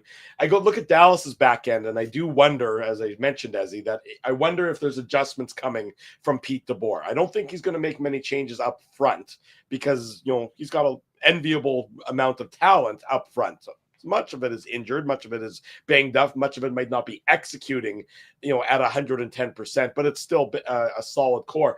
I wonder, given the inability or the difficulty in moving the puck, if you don't see somebody like Matt Dumba come into the lineup for the Dallas Stars. Now, Matt Dumba is certainly not what he once was when he was a member of the Minnesota Wild. In fact, he's probably a defensive liability, and he hasn't played for the Stars since April the 16th. But if Pete DeBoer is looking for options, he doesn't really have very many in terms of making changes to the back end. Again, asterisk being non-Miro Heiskanen division. Yeah, no, the big one is Miro Heiskanen. Yeah, could Matt Dumba make them a little bit faster on the back end, Drew? Absolutely. But, I think we'd agree, similar to kind of looking at the Jets' third pair. Yeah. It's important. Every single player is important on the ice. But, I mean, it's the big boys up front that need to get going in this series, right? And, we've talked about Hintz, Granlund, and Rantanen, and that line, as Drew's been calling it, the finish line, because there's 3 fins on it. That line has been, to me, really the only line that's been dangerous on a regular basis, right? Well, and I would argue it's just been Rantanen. I mean, has Granlund done much in this series? Has Hintz done much in this series? Well, Granlund had a nice little elbow to Connor Hellebuyck's face in game 1. Well, that counts. Yeah, well, you remember Rupe Hintz had that really good chance late in the game. I thought Rupe Hintz was noticeable. yesterday. Like but sure. I mean, it's been largely Mikko Rantanen and Drew. I would agree with that. But that's just further to my point that, this Dallas Stars team, we've talked about how deep they are up front, and they've got to be offense. Like, it's not like they scored 6 goals in game 1, guys. They won the game 3-2. So you've got 3 goals in 2 games. So by my math, that's 1.5 goals a game. That's not great. And yeah, you're playing in Winnipeg's barn. It's intimidating. It's a loud building. But you've got to get some more scoring, and it's not just the secondary scoring, right? We talked about the line of Matt Duchene, Tyler Seguin, and Jamie Benn's got to be better. Johnston, Robertson, and Mason Marchment. Mason Marchment, Dave, looked like he was going to have to leave the game yesterday. Well, he did leave the game. Well, sorry, he did leave the game, but he came back to the third period. Yeah, no, I know, but he did leave after that hit by Hayden Fleury in the corner. Yeah, no, absolutely. And, we haven't talked a lot about Hayden Fleury, obviously picked up an assist, but, he's been really good. I don't think we're expecting any changes on the back end, but like Mason Marchment's like, this is a 22 goal, 47 point player. Like he's an important player, similar to, the way the Jets need offense from guys like Vladislav Nemesnikov and Nino Niederreiter, right? So I think, we still haven't seen the best from the Stars. We've already talked about that, but yeah, when you're talking about adjustments, Drew, like, I mean, Dallas has got to figure out a way to handle the pressure of the Jets. And again, this is a good thing for the Jets. We always talk about it, but I mean, the Jets are at their best when they are pressuring. I mean, controlling the pace of play, dictating the pace of play, whatever you want to call it. The Jets are a much more dangerous team when they're the aggressors, as opposed to game 1. I thought, especially in the first period, the first 10 minutes or so, when Dallas was all over them. So these teams are trying to do similar things to each other. Right. And there's a lot of skill on the ice. Yesterday was back and forth. And it goes back to what I said, right? Like, yes, Dallas lost the game 4-0 yesterday, Dave, but it wasn't for lack of grade A chances, right? Like the high danger chances, I believe, were even at even strength. I mean, the second period was obviously the best period for the Jets. But I look at this series and I look at it and I really think it's going to be back and forth. There's going to be a lot of 1-goal games in this series, and it's going to come down to which team has the better special teams, which team turns the puck over less, right? Like it's the margin of error is low, and I think the differences between these two teams is slight. Like the series is tied 1-1 for a reason, right? Like the Jets could be up 2-0 right now.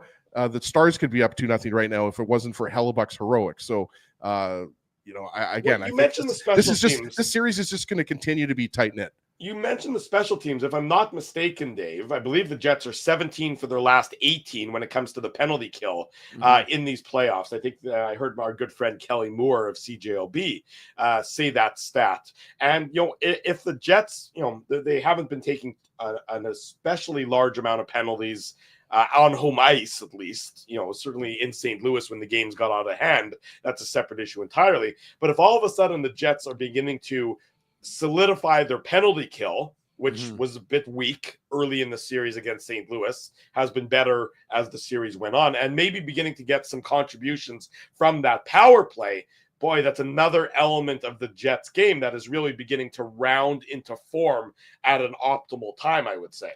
No, I think you're absolutely right. I mean, look, the PK was an area of focus for me all year long. I was talking about it. I was saying that you don't have to be top 5 to win a Stanley Cup. You had to be better. And the Jets have steadily improved. And, again, they had that one stretch where I was surprised that they hadn't moved up more. But again, they weren't taking a ton of penalties. So it's hard to kind of really impact where you are in the standings, because they were, again, implementing a new system under Dean Chenoweth, and the power kill was in effect, right, Ezzy? But this was a team that really needed to have that area of success. We know about the talent on the power play, and they're really that's why it was so inexplicable that the power play was so atrocious last year, because of they had so much talent. And we know, of course, obviously when they added Sean Monahan, it impacted them in that regard. But focusing on this season, I mean, the power play was, you kind of expected it to kind of get back to its philosophy and their quickness, and they're having that, and they're setting themselves up for opportunities. So you're right, Drew. I mean, look, you have to have areas of success in all capacity, and they are, right. They're showing that they can do it 5-on-5. They're showing that they can do it. Like, I guess what I'm saying is they're not a one-trick pony. They're not just, okay, well, we're able to have success on the power play and hold at 5-on-5, right? As either they're having success at 5-on-5, but they're also having success killing plays on the PK. And by the way, I'm not sure if you're hearing that. Is there a little party happening at your house, Drew, or what's going on? My kids are running around upstairs. Heaven forbid Drew ever mutes himself, for God's sakes. But it sounded like Brixton was right under you or something. Oh, we saw the jazz hands, by the way. Oh, that was an inadvertent jazz. We just saw them. They were up there. Drew's jazz hands is gonna be very excited in the chat. But that to me is why it's so important for this Jets team to just continue to do what they're doing, which is having success at all capacities of the game and all facets of the game. And from different area, different people. You're not just having Mark Scheifele dominate the game and it's only a one trick. Again, going back to that whole idea of a one trick pony.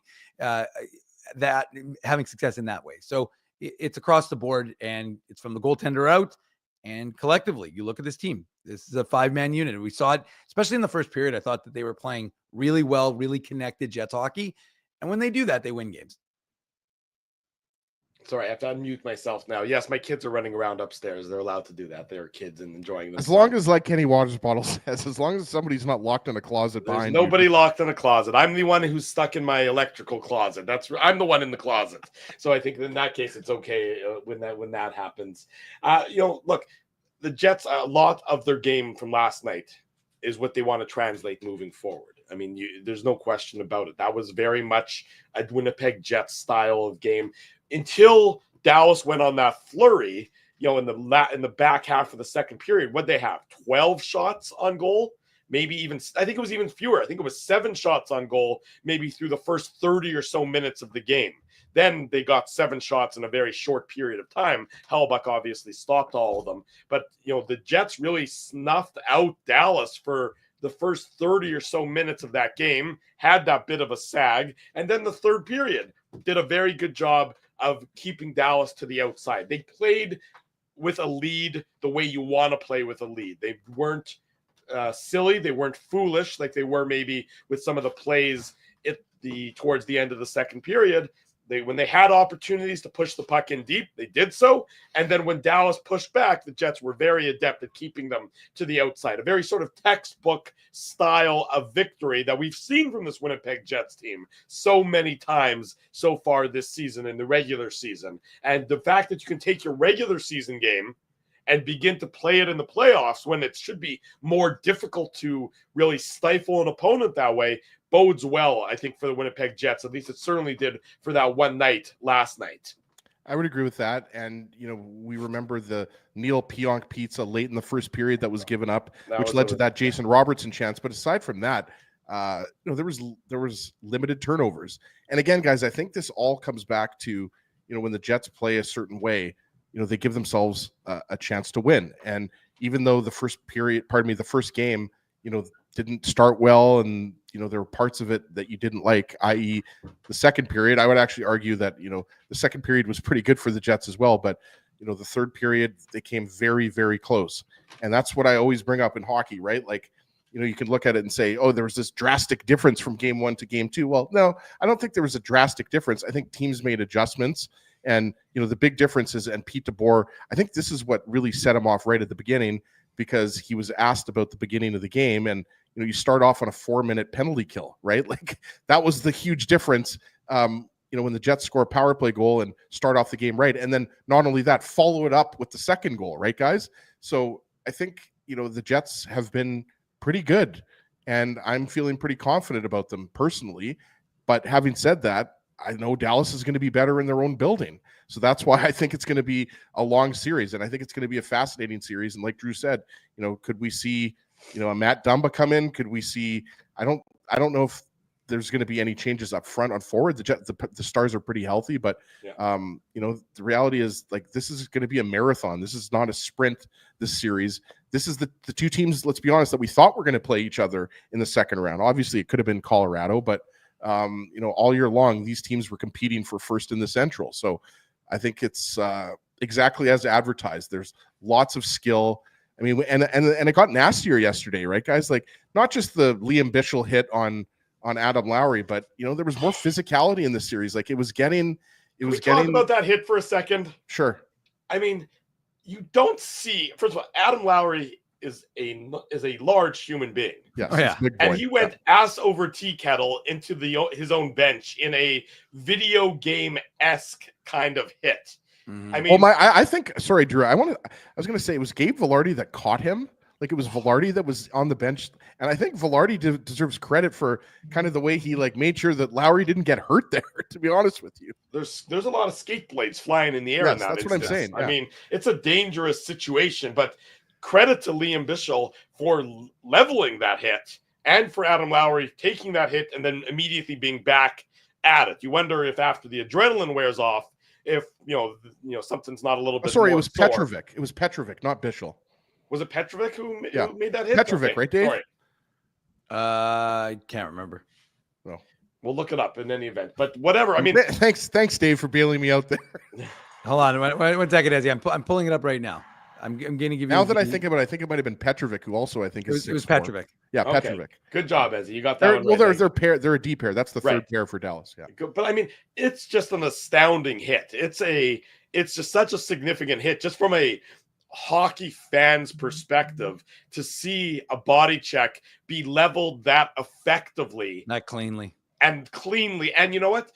To the Winnipeg Jets' credit, and this is something that bothers you a lot, Dave. There was no we must avenge our teammate sort of situation. The game just sort of continued right after that hit was leveled. Nobody went around and tried to decapitate each other because a clean body check was leveled. The Jets just went about it. They got back into the shift.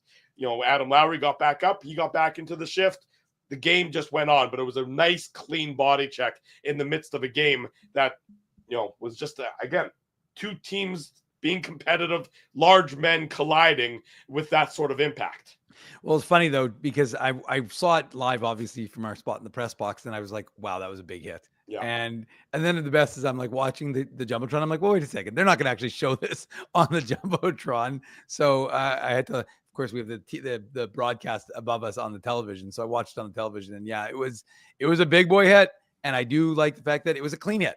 So there's no need to avenge yourself to get into a fight, because it was a clean hit. Nobody had a problem with it on the Jets. No harm, no foul, right?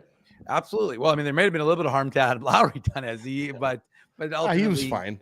No, he was fine. And look, it was a clean hit, and it's still, this series, this series, they can go on a hitting spree, and it's not even going to touch game one of Jets in St. Louis. Right. So I don't think it's going to turn into that anyways. And that is what I think is creates the nasty, and we'll see what happens in Dallas. But I don't know. I mean, I think that, we tend to think, what is the other team going to do? But you have to think also, like, are the Jets going to let that other team get to their game?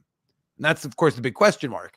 But if the Jets are able to continue to maintain their style of game, I don't think it's going to matter what Dallas does. Now, again, we'll see if Miro Heiskanen, who was ruled out in the morning, is available for game 3, and what kind of impact a guy who hasn't played since January 28th is going to have on this roster. I mean, it's hard to come back and you're practicing, and to not have played games, as good a player as he is, and nobody's going to deny he's a phenomenal defenseman. Yeah. It's going to be hard to be. He's been out for 3.5 months. That's right. So it's not like he's missed. Like, again, we're talking. Morrissey missed 2 games. Heiskanen's missed 3.5 months. But that's what I'm saying. Like, look at Ehlers and Velarde, who are getting their stuff back, and they missed whatever they missed.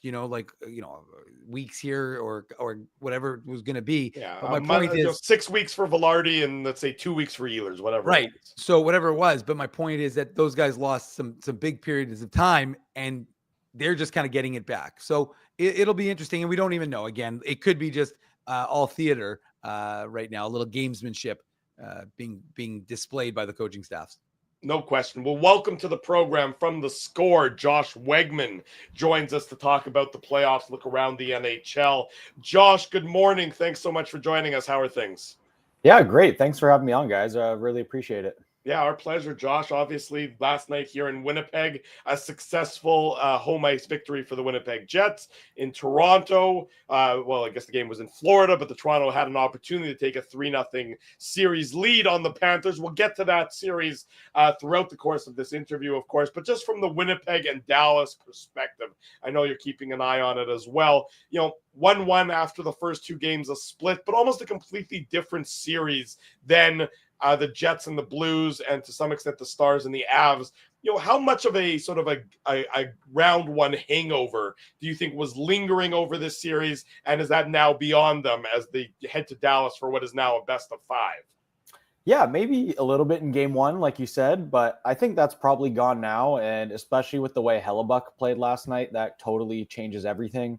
For him to just have his confidence back and get his groove back, I mean, that's got to help the defense so much, just knowing that he's back, right? He's Hellebuyck again, where he was kind of missing in that round one series. So for a team like that to have their best player playing at his best just changes the whole outlook of the entire team.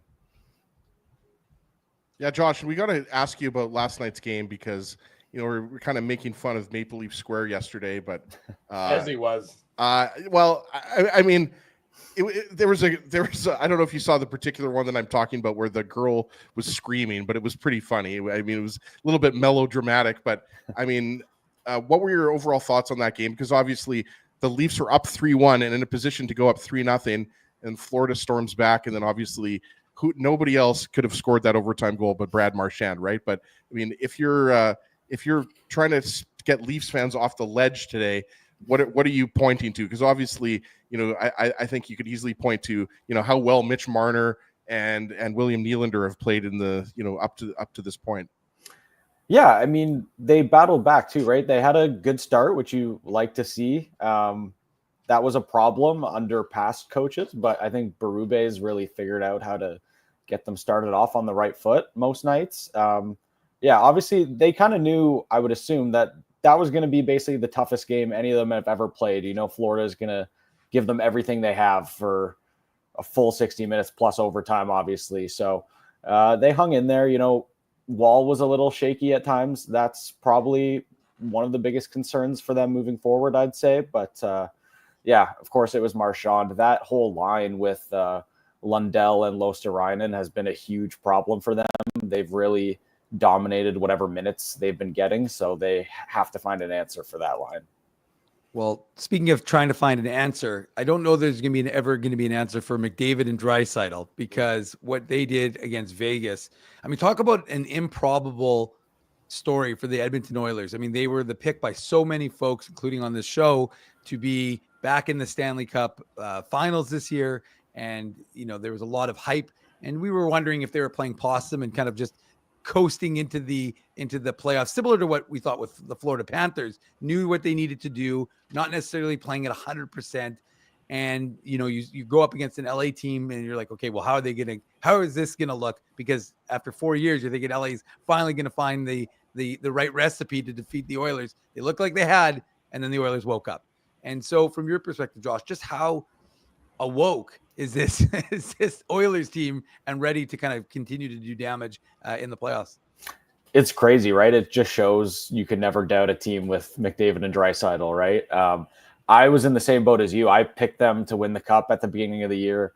When playoffs rolled around, I changed my pick to Colorado. Obviously, didn't age too well, but my biggest concern with the Oilers heading into that round one series was not having Mattias Ekholm. I think he's just such a key piece for them back there, especially a lot of their other defensemen, are really offensive minded, and Bouchard has a lot of ups and downs, but he's been a big key for them. He's really reined in his play a bit as of late, towards the end of that LA series and now to start this Vegas series. And that game the other night was just crazy. I thought for sure when they had the 5-minute power play that they were going to end it there. And then when Vegas killed it off, I'm like, oh, well, now Vegas is going to ride this momentum and win it. And it's just crazy. That move McDavid put on Eichel, I think we saw Eichel's soul leave his body at one point. It was just absurd. So you can never doubt them. Well, sorry, Drew. I just want to ask Josh one more kind of a follow up. But do you think folks in Edmonton are hoping this is shades of 17-18 Washington Capitals, where Braden Holtby wasn't the starting goaltender? I think it was Grubauer for the first couple of games because Holtby was struggling in the regular season. They pulled him and then threw Holtby in. Similar here. Stuart Skinner's the goaltender for the first 2 games. They give Cal Pickard, the Winnipegger, of course, got to give him a shout out in that regard, in the net, and now he's running with it. Yeah, it's a fantastic story. I mean, I'm sure they're hoping that's the case, obviously. Pickard's just a guy who's a true journeyman in the sense, right? He's just been around, bounced up and down between the NHL and AHL for a while, really has found a home as the backup there, and now obviously taking advantage of his opportunity. And like the thing with Edmonton is they don't need all world goaltending because their offense is so good. They just need someone who's basically going to make the routine stops, the saves you expect. And Pickard's doing exactly that and giving them a great chance to win every night.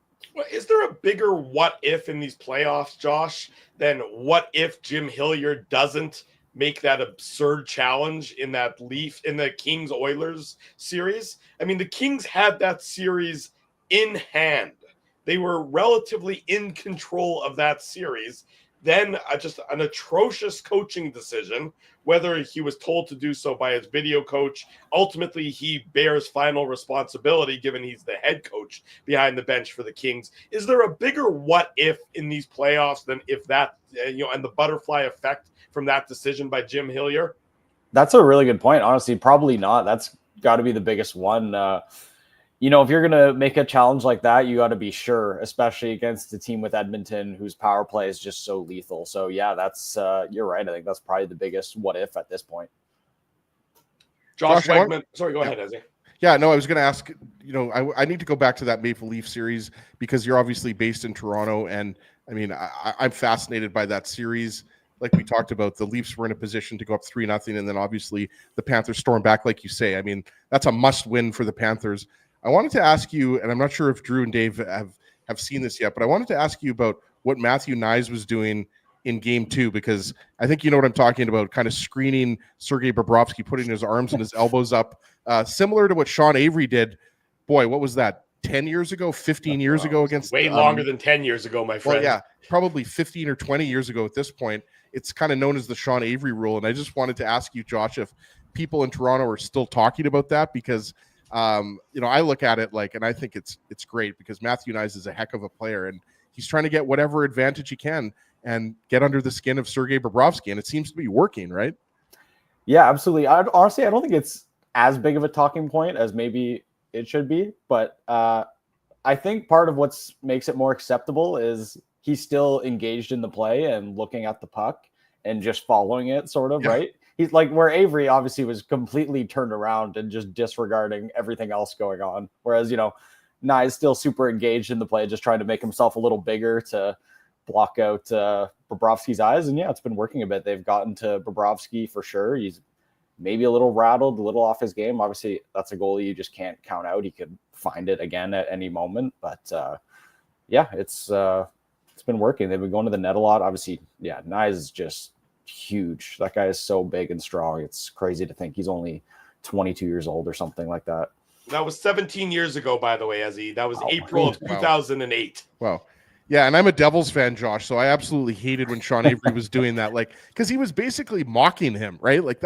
That's what he was doing, and I just thought it was worth asking because I think Matthew Knies, look at Florida has no shortage, and this series got off to obviously a bad start for Anthony Stolarz, who's knocked out by Sam Bennett. But, for me, Matthew Knies he's just trying to match kind of what the Florida Panthers are trying to do to the Leafs, right?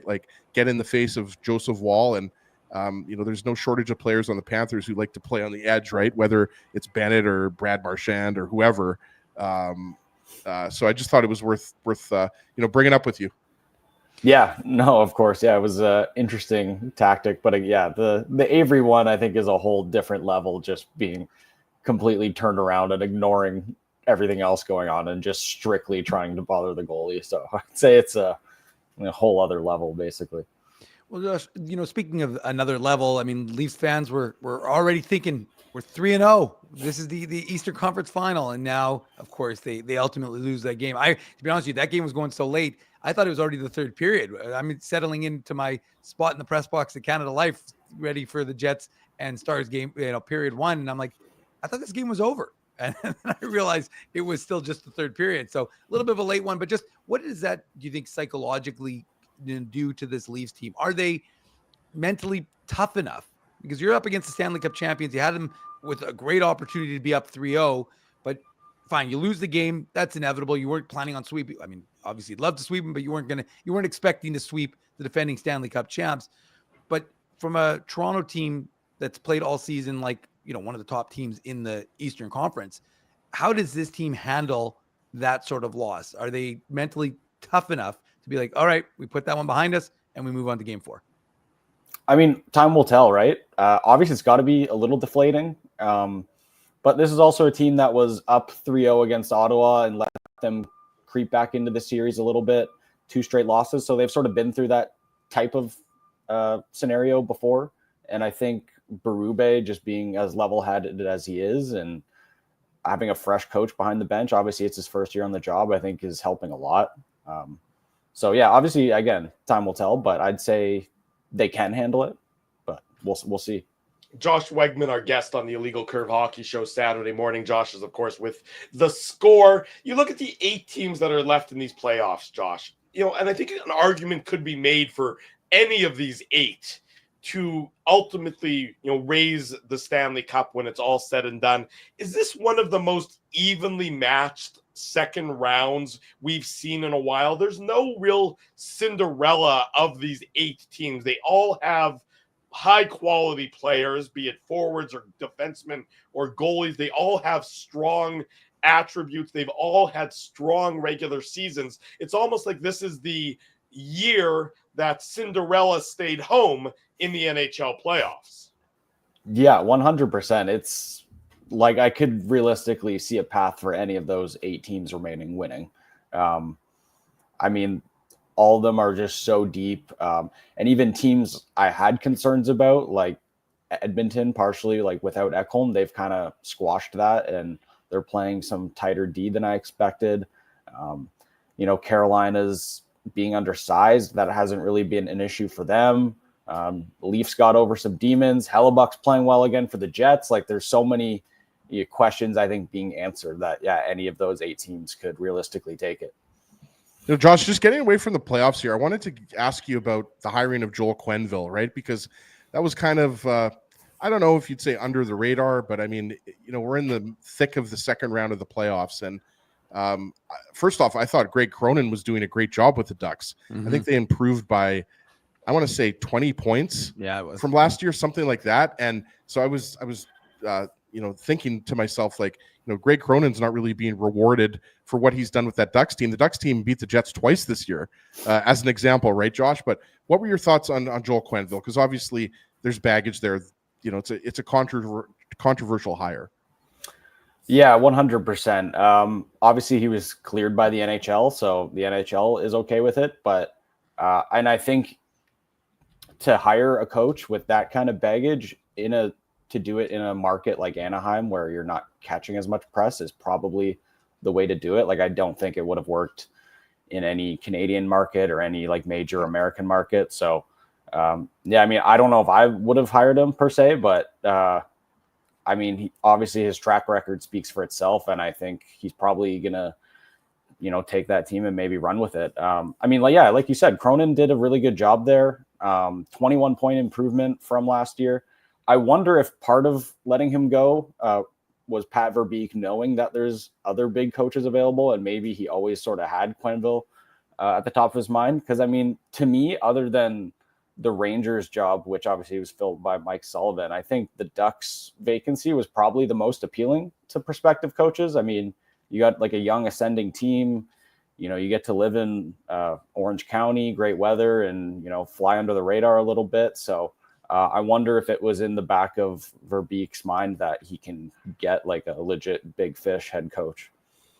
Josh, I'm going to ask you to put your prognostication hat on here. And is this the year that we see, potentially an all Canadian Stanley Cup final? Or do you think more than that, do you think it's a Canadian team has a good, there's 3 of them left. Do you think there's a chance that we're seeing a Canadian team win for the first time since 1993?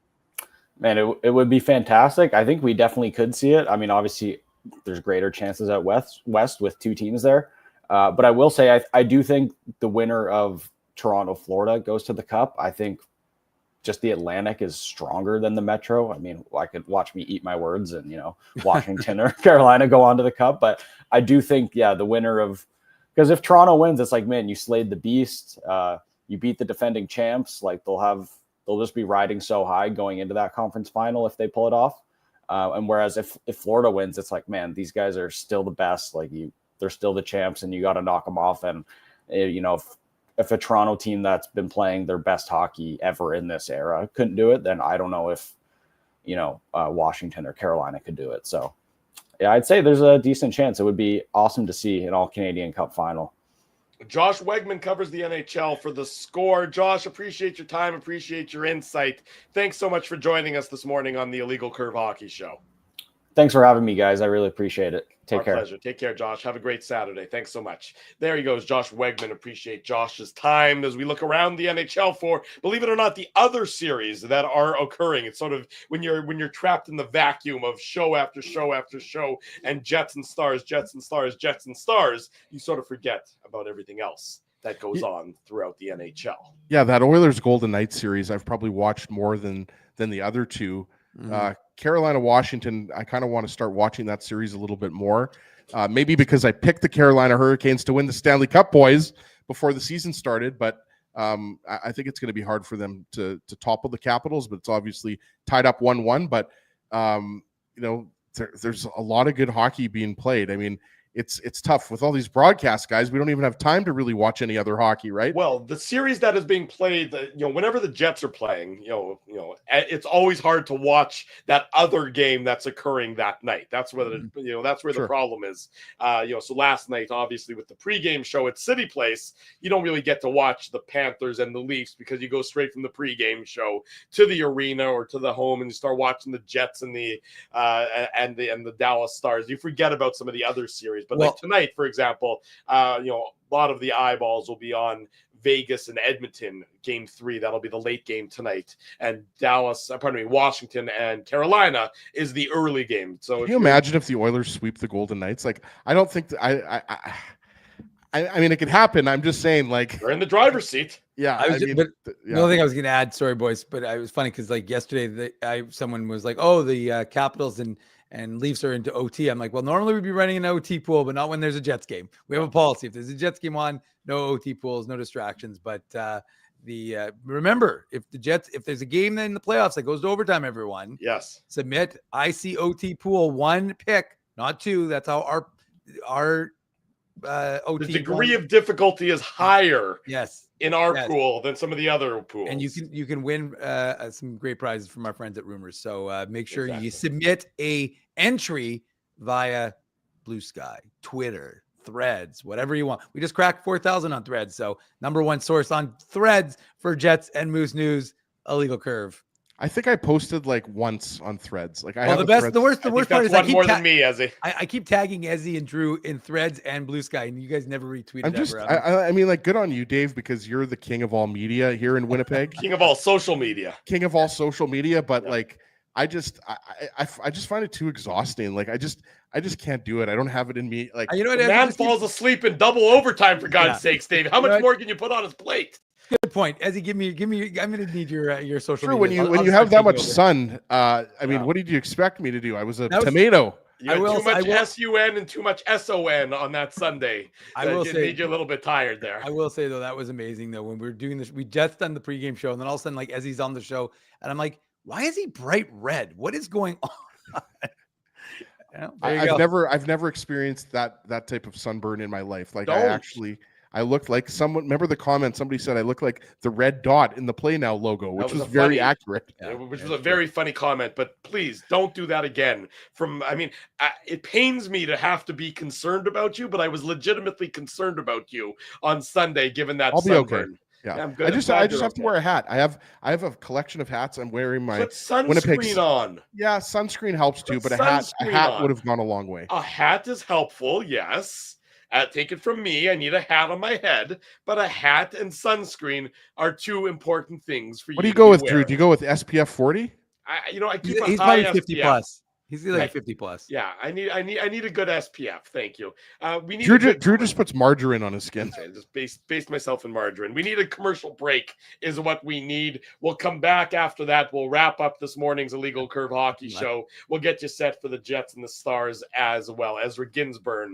Very apropos, Spency. Oh, Spency. Drew Mandel, Dave Manouk, Ezra Ginsburg, Saturday morning, the Illegal Curve Hockey Show. We want to thank you for not betting with PlayNow and choosing our illegal gambling site instead.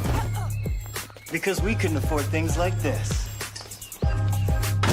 without your money. So much of your money. Now you might have questions like, Do our profits benefit your community? No. Or bet with PlayNow, Manitoba's local legal and secure gambling site. Dining, entertainment, parking, and convenience, all in one spot. City Place is located in the heart of downtown Winnipeg, attached to the Canada Life Centre. Whether you're working, living, or out for a night in the downtown, make City Place your go-to destination before or after the fun finds you. Lunchtime, game time, anytime, visit City Place at 333 St. Mary Avenue, next to Canada Life Centre. Holt Dental, the new official dentist of Illegal Curve, has a philosophy rooted in two unyielding principles: genuinely caring about patients and providing outstanding service. Being a patient of Holt Dental means more than just checkups and treatments. It's taking the time to listen and talk to each patient so they can achieve the best long-term health, functionality, and aesthetics for their teeth, mouth, and gums. Conveniently located at Grant Park Festival on Taylor Avenue, Holt Dental is dentistry of the highest quality in a comfortable and relaxed environment. For more information, visit holtdental.ca. Oh, and there's plenty of free parking at the front door, too. Celebrating its 40th year as Winnipeg's home for stand-up comedy, Rumors Restaurant and Comedy Club has recently been named Canada's top comedy club and a top 5 comedy club in North America. From birthday parties to date nights to fundraisers and everything in between, Rumors is your destination for the best and most affordable live entertainment Winnipeg has to offer. For more information on upcoming shows, Rumors' incredible promotions, and to purchase tickets, visit rumorscomedyclub.com. At Boston Pizza, a fast lunch doesn't have to mean fast food. Now you can get a $15 lunch served in just 20 minutes, including your choice of a main, side, and drink. That's right, lunch for $15 at your local Boston Pizza.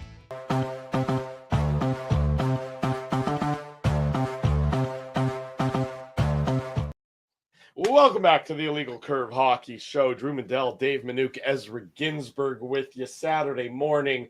If you're looking for something to do tonight, Rumors Restaurant and Comedy Club is your destination. Mike Paramore has been killing it all week long. There's 2 shows tonight at 7:15 and 9:45.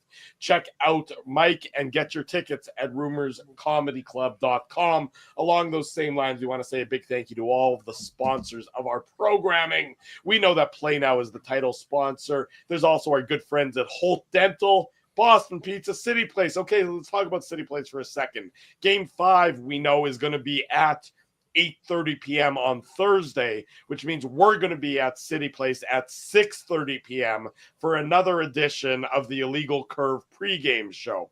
So if you're heading to Game 5, if you're heading to the whiteout party, if you're heading into the rink, if you're heading to the party in the plaza, wherever you're heading in downtown Winnipeg, make sure you stop by City Place on Thursday night. And before then, of course, but we'll be there on Thursday night for the Illegal Curve pregame show. Also want to make mention of our friends at Seagram's and the 2025 Rady JCC Sports Dinner. We are going to be there, proud media sponsors. Again, there you go. It's up on the screen. Tuesday, June the 10th. Pro Football Hall of Famers, Minnesota Vikings legends Chris Carter and John Randall will be your guest speakers. It's one of the best dinners on the sporting calendar. RadyJCC.com for more information about that. Illegal Curve, again, a proud media sponsor. We look forward to that event every year coming up in June. Only time will tell. I guess it's 1 month from today, in fact. Only time will tell if the Jets will be done playing or not on that Tuesday. I know the good people at the Rady certainly hope it's not a Winnipeg Jets game day. That'll make things a little more complicated and bring that many more people into downtown Winnipeg. But great atmosphere, great vibe all around the city as the Jets and the Dallas Stars continue with Game 3 tomorrow afternoon. What's one sort of key factor you're looking for in tomorrow's game? Well, I mean, first of all, I'm excited that we're going to the dinner. I was going to say, Drew, Chris Carter, John Randall, Vikings legends. What about Teddy Bridgewater? Is he going to be there as well? I know you're a big Teddy Bridgewater guy, but Teddy didn't quite make it to the Hall of Fame. You have to be Hall of Fame caliber. Yeah. Teddy was a great story, especially coming back from that catastrophic knee injury he suffered. And, Teddy, of course, played his college ball. Do either of you guys know where he played his college ball? Kentucky. No, Louisville, but close. Okay. No. That's Kentucky. Well, it is, but it's not the University of Kentucky. It's in Kentucky, sorry. But L's down, Ezzy. L's down. I just love the way, Dave, I just love the way Drew says Louisville. Like, it's not Louisville. No. Louisville. I remember when you first started dating Laura, that was something that you corrected me on when I was talking. I was saying Louisville, like a real. One of the things that I quickly had to master in order to keep our relationship strong was that it's not Louisville, because that's certainly what I would have thought it was. Isn't that the Slugger? Well, by the way, the Louisville Slugger Museum is incredible. A ton of fun going there. So if you're ever in that area, there's nothing I love better than I was driving through Paducah, Kentucky, and Drew's like, "Oh, you're in Paducah? You got to go here." I'm like, "Okay, chill, Drew." It's the best restaurant. I'm telling you, there's a great restaurant in Paducah, Kentucky. See? One of the top chefs has a restaurant in Paducah that Laura and I had the opportunity to go to last summer, and it was well worth the trip. But I digress. I'd like to give you a Paducah right now, Drew. I'll tell you that much. But I mean, I was in Kentucky for your marriage, obviously your wedding, not your marriage. It's been in Winnipeg, your marriage, but. I remember having some really good eats in Kentucky. It's a beautiful place. Yes. Hope to go Give back. me the one thing about the Jets and the Stars that you're looking for. Hold on, before he does that, Agent Q47 wants you to drop the restaurant in Paducah, Drew. Oh, I have to look it up now, so give me a second to look up the name of the restaurant. And then Aaron says that Paducah also has Wes Craven's childhood home. Who knew? I did not know that. I've driven through Paducah a couple times, but who's Wes Craven? The Nightmare Before Christmas, right? Nightmare Before Elm. No. He was Nightmare Before Elm Street. Nightmare on Elm Street. No, that wasn't Wes Craven. Wes Craven was the I thought he was the Misery, or no, that's Stephen King. Stephen King. Yeah, I'm not sure. Wes Craven, he made a bunch of horror movies, right? Back in the day, isn't that who that is? Scream. He did Scream. Scream. Yeah. No, he did Nightmare on Elm Street. He did Nightmare on Elm Street. You guys got me confused for a second I got confused with the Detroit Red Wings blog and Nightmare on Elm Street. No, I think I said That's funny. I think I said Nightmare Before Christmas. I think I was wrong on that one. Yeah. I don't know what the Nightmare Before Christmas is. But I know it's Freight House in Paducah, Kentucky. What's it called? The Freight House. Wasn't the Nightmare on Elm Street the story of Neil Rockman? That was our good friend Neil. Yes, we saw him at the pregame show the other day as well. I really hope Rockman is listening right now, Dave, because that was a great reference. Look, I mean, I'm looking forward to a close game, and I think the Dallas Stars know that they need to be better. They need to be, especially offensively, and I think they're probably a little bit scared and intimidated that the way Connor Hellebuyck played guys in Game 2. I mean, that was like Dave said multiple times on the postgame show, that was a quintessential Hellebuckian performance yesterday, making several 10 alarm saves, especially stepping up big in that second period. But I want to see if Dallas is going to be able to handle the pressure that the Jets were putting on them. I mean, we discussed it at length.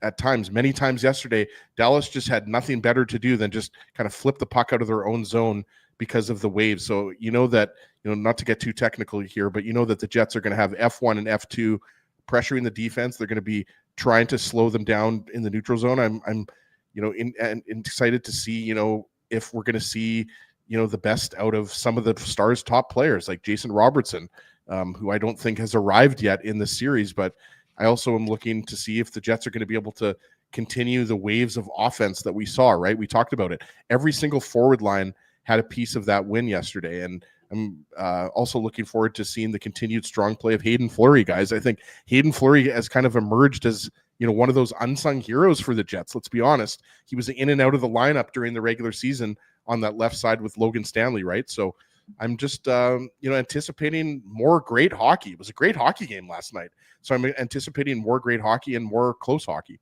Local man likes hockey. News at 11 from Ezzy Ginsburg. Dave, same question to you. Briefly, what are you looking for from the Winnipeg Jets tomorrow? I think it's all about the start. I really do. I think that I'm not remotely concerned about Connor Hellebuyck. I think he's zoned in again. So I think he is dialed in again. Does that mean I think he's going to win the remainder of the games on the way to the Stanley Cup? No, but I do think that he is back to his usual self. And I think you're going to see more of the same. So it wouldn't be that the play of the forwards, the Nikolai Ehlers and Gabriel Velarde, they look like they're back into sync. So that's significant. Mark Scheifele looks good. Kyle Connor looked good. So it's not the play of the forwards. It's not the 5-man units. I agree with Ezzy. I don't think we're going to see any changes from Scott Arniel going into tomorrow's game. And as Drew said, we won't have a skate today. They're just going to fly in a couple of hours on the way to Dallas. And then there'll be a media availability tomorrow, but no skating before their 3:30 start. So we won't know until 3:00 what exactly it's going to look like, but I anticipate that it'll be the exact same. So for me, it's all about the start. If you get off to a good start in tomorrow's game, if you play on your toes and not on your heels, and if you have the Stars Ezzy back on their heels, I really think it's going to go a long way for this game, for this Jet team. If they can get into an early lead and take the crowd out of it, crowd's going to be great in Dallas tomorrow afternoon. But I think that to me is kind of my focus. Now, again, do I think the Jets can win the game without having a great start? Absolutely. They've shown that.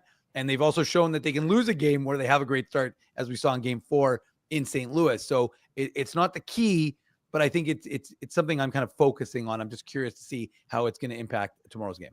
Drew, we'll take the next 30 or so hours off after. No, people can still watch Colby Barlow and Jacob Julian Ezzy in the OHL Championship Series on TSN tonight in little OHL action. I didn't say what people can do. I said we'll take the next 30 or so hours off until the post-game show after Game 3 between the Jets and the Stars. That'll be around 6:00 or so tomorrow night. Before we wrap up, there's been something I've wanted to bring up since last night.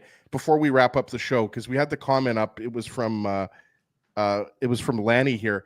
About if Kyle Connor scored a hat trick. If anybody on the Jets scored a hat trick, do you think that those buckets were going on the ice? Oh, there's no question those buckets were going 100%. On the ice. Okay. It was going to be like the Raps that's what I thought, but I wasn't sure. I mean, that would have been hilarious to see 10,000 buckets on the ice. And here come the buckets. The buckets were coming on. I think people were clamoring to get the buckets on the ice, but no such luck. Instead, they'll gladly take the 4-0 Winnipeg Jets victory. Those buckets were meant to fly, just like the Jets will fly forever. The buckets will have to wait until they can. And Drew, the other question though is, where could people get their buckets back? Where do the buckets go after they're thrown on the ice? Well, I don't know, Ezzy. These are all very. I'm good shocked, questions. Ezzy. Well, let's be realistic. Everyone in the chat, they know exactly what's happening. Ezzy's picking up those buckets, going to KFC, and saying, "Please fill my buckets." Yeah, exactly. We filled your buckets with hockey talk over the last, let's say, less than 24 hours, but let's say last 12 hours, give or take 18 hours. We thank you all for joining us so much here on the Illegal Curve Hockey Show. We thank you for joining us last night on the Illegal Curve post-game show and as well on the Illegal Curve pre-game show. We'll be back tomorrow after the Jets and the Stars Game 3. If you haven't already done so, be sure to smash the like button, subscribe to the channel, subscribe to the podcast, and tell your friends and tell your family the best place to be every Saturday morning After every Winnipeg Jets game and before every Winnipeg Jets home playoff game is the Illegal Curve YouTube channel. Our sponsors make this show a possibility. I mentioned them earlier. They deserve to be mentioned again. Rumors Restaurant and Comedy Club, PlayNow, the Rady JCC Sports Dinner, Seagram's, Holt Dental, Boston Pizza, and of course, City Place. Support these fine businesses because of their continued support of Illegal Curve Hockey. For Dave Minuk, for Ezra Ginsburg, I am your host, Drew Mindell. If it's Saturday, it's the Illegal Curve Hockey Show.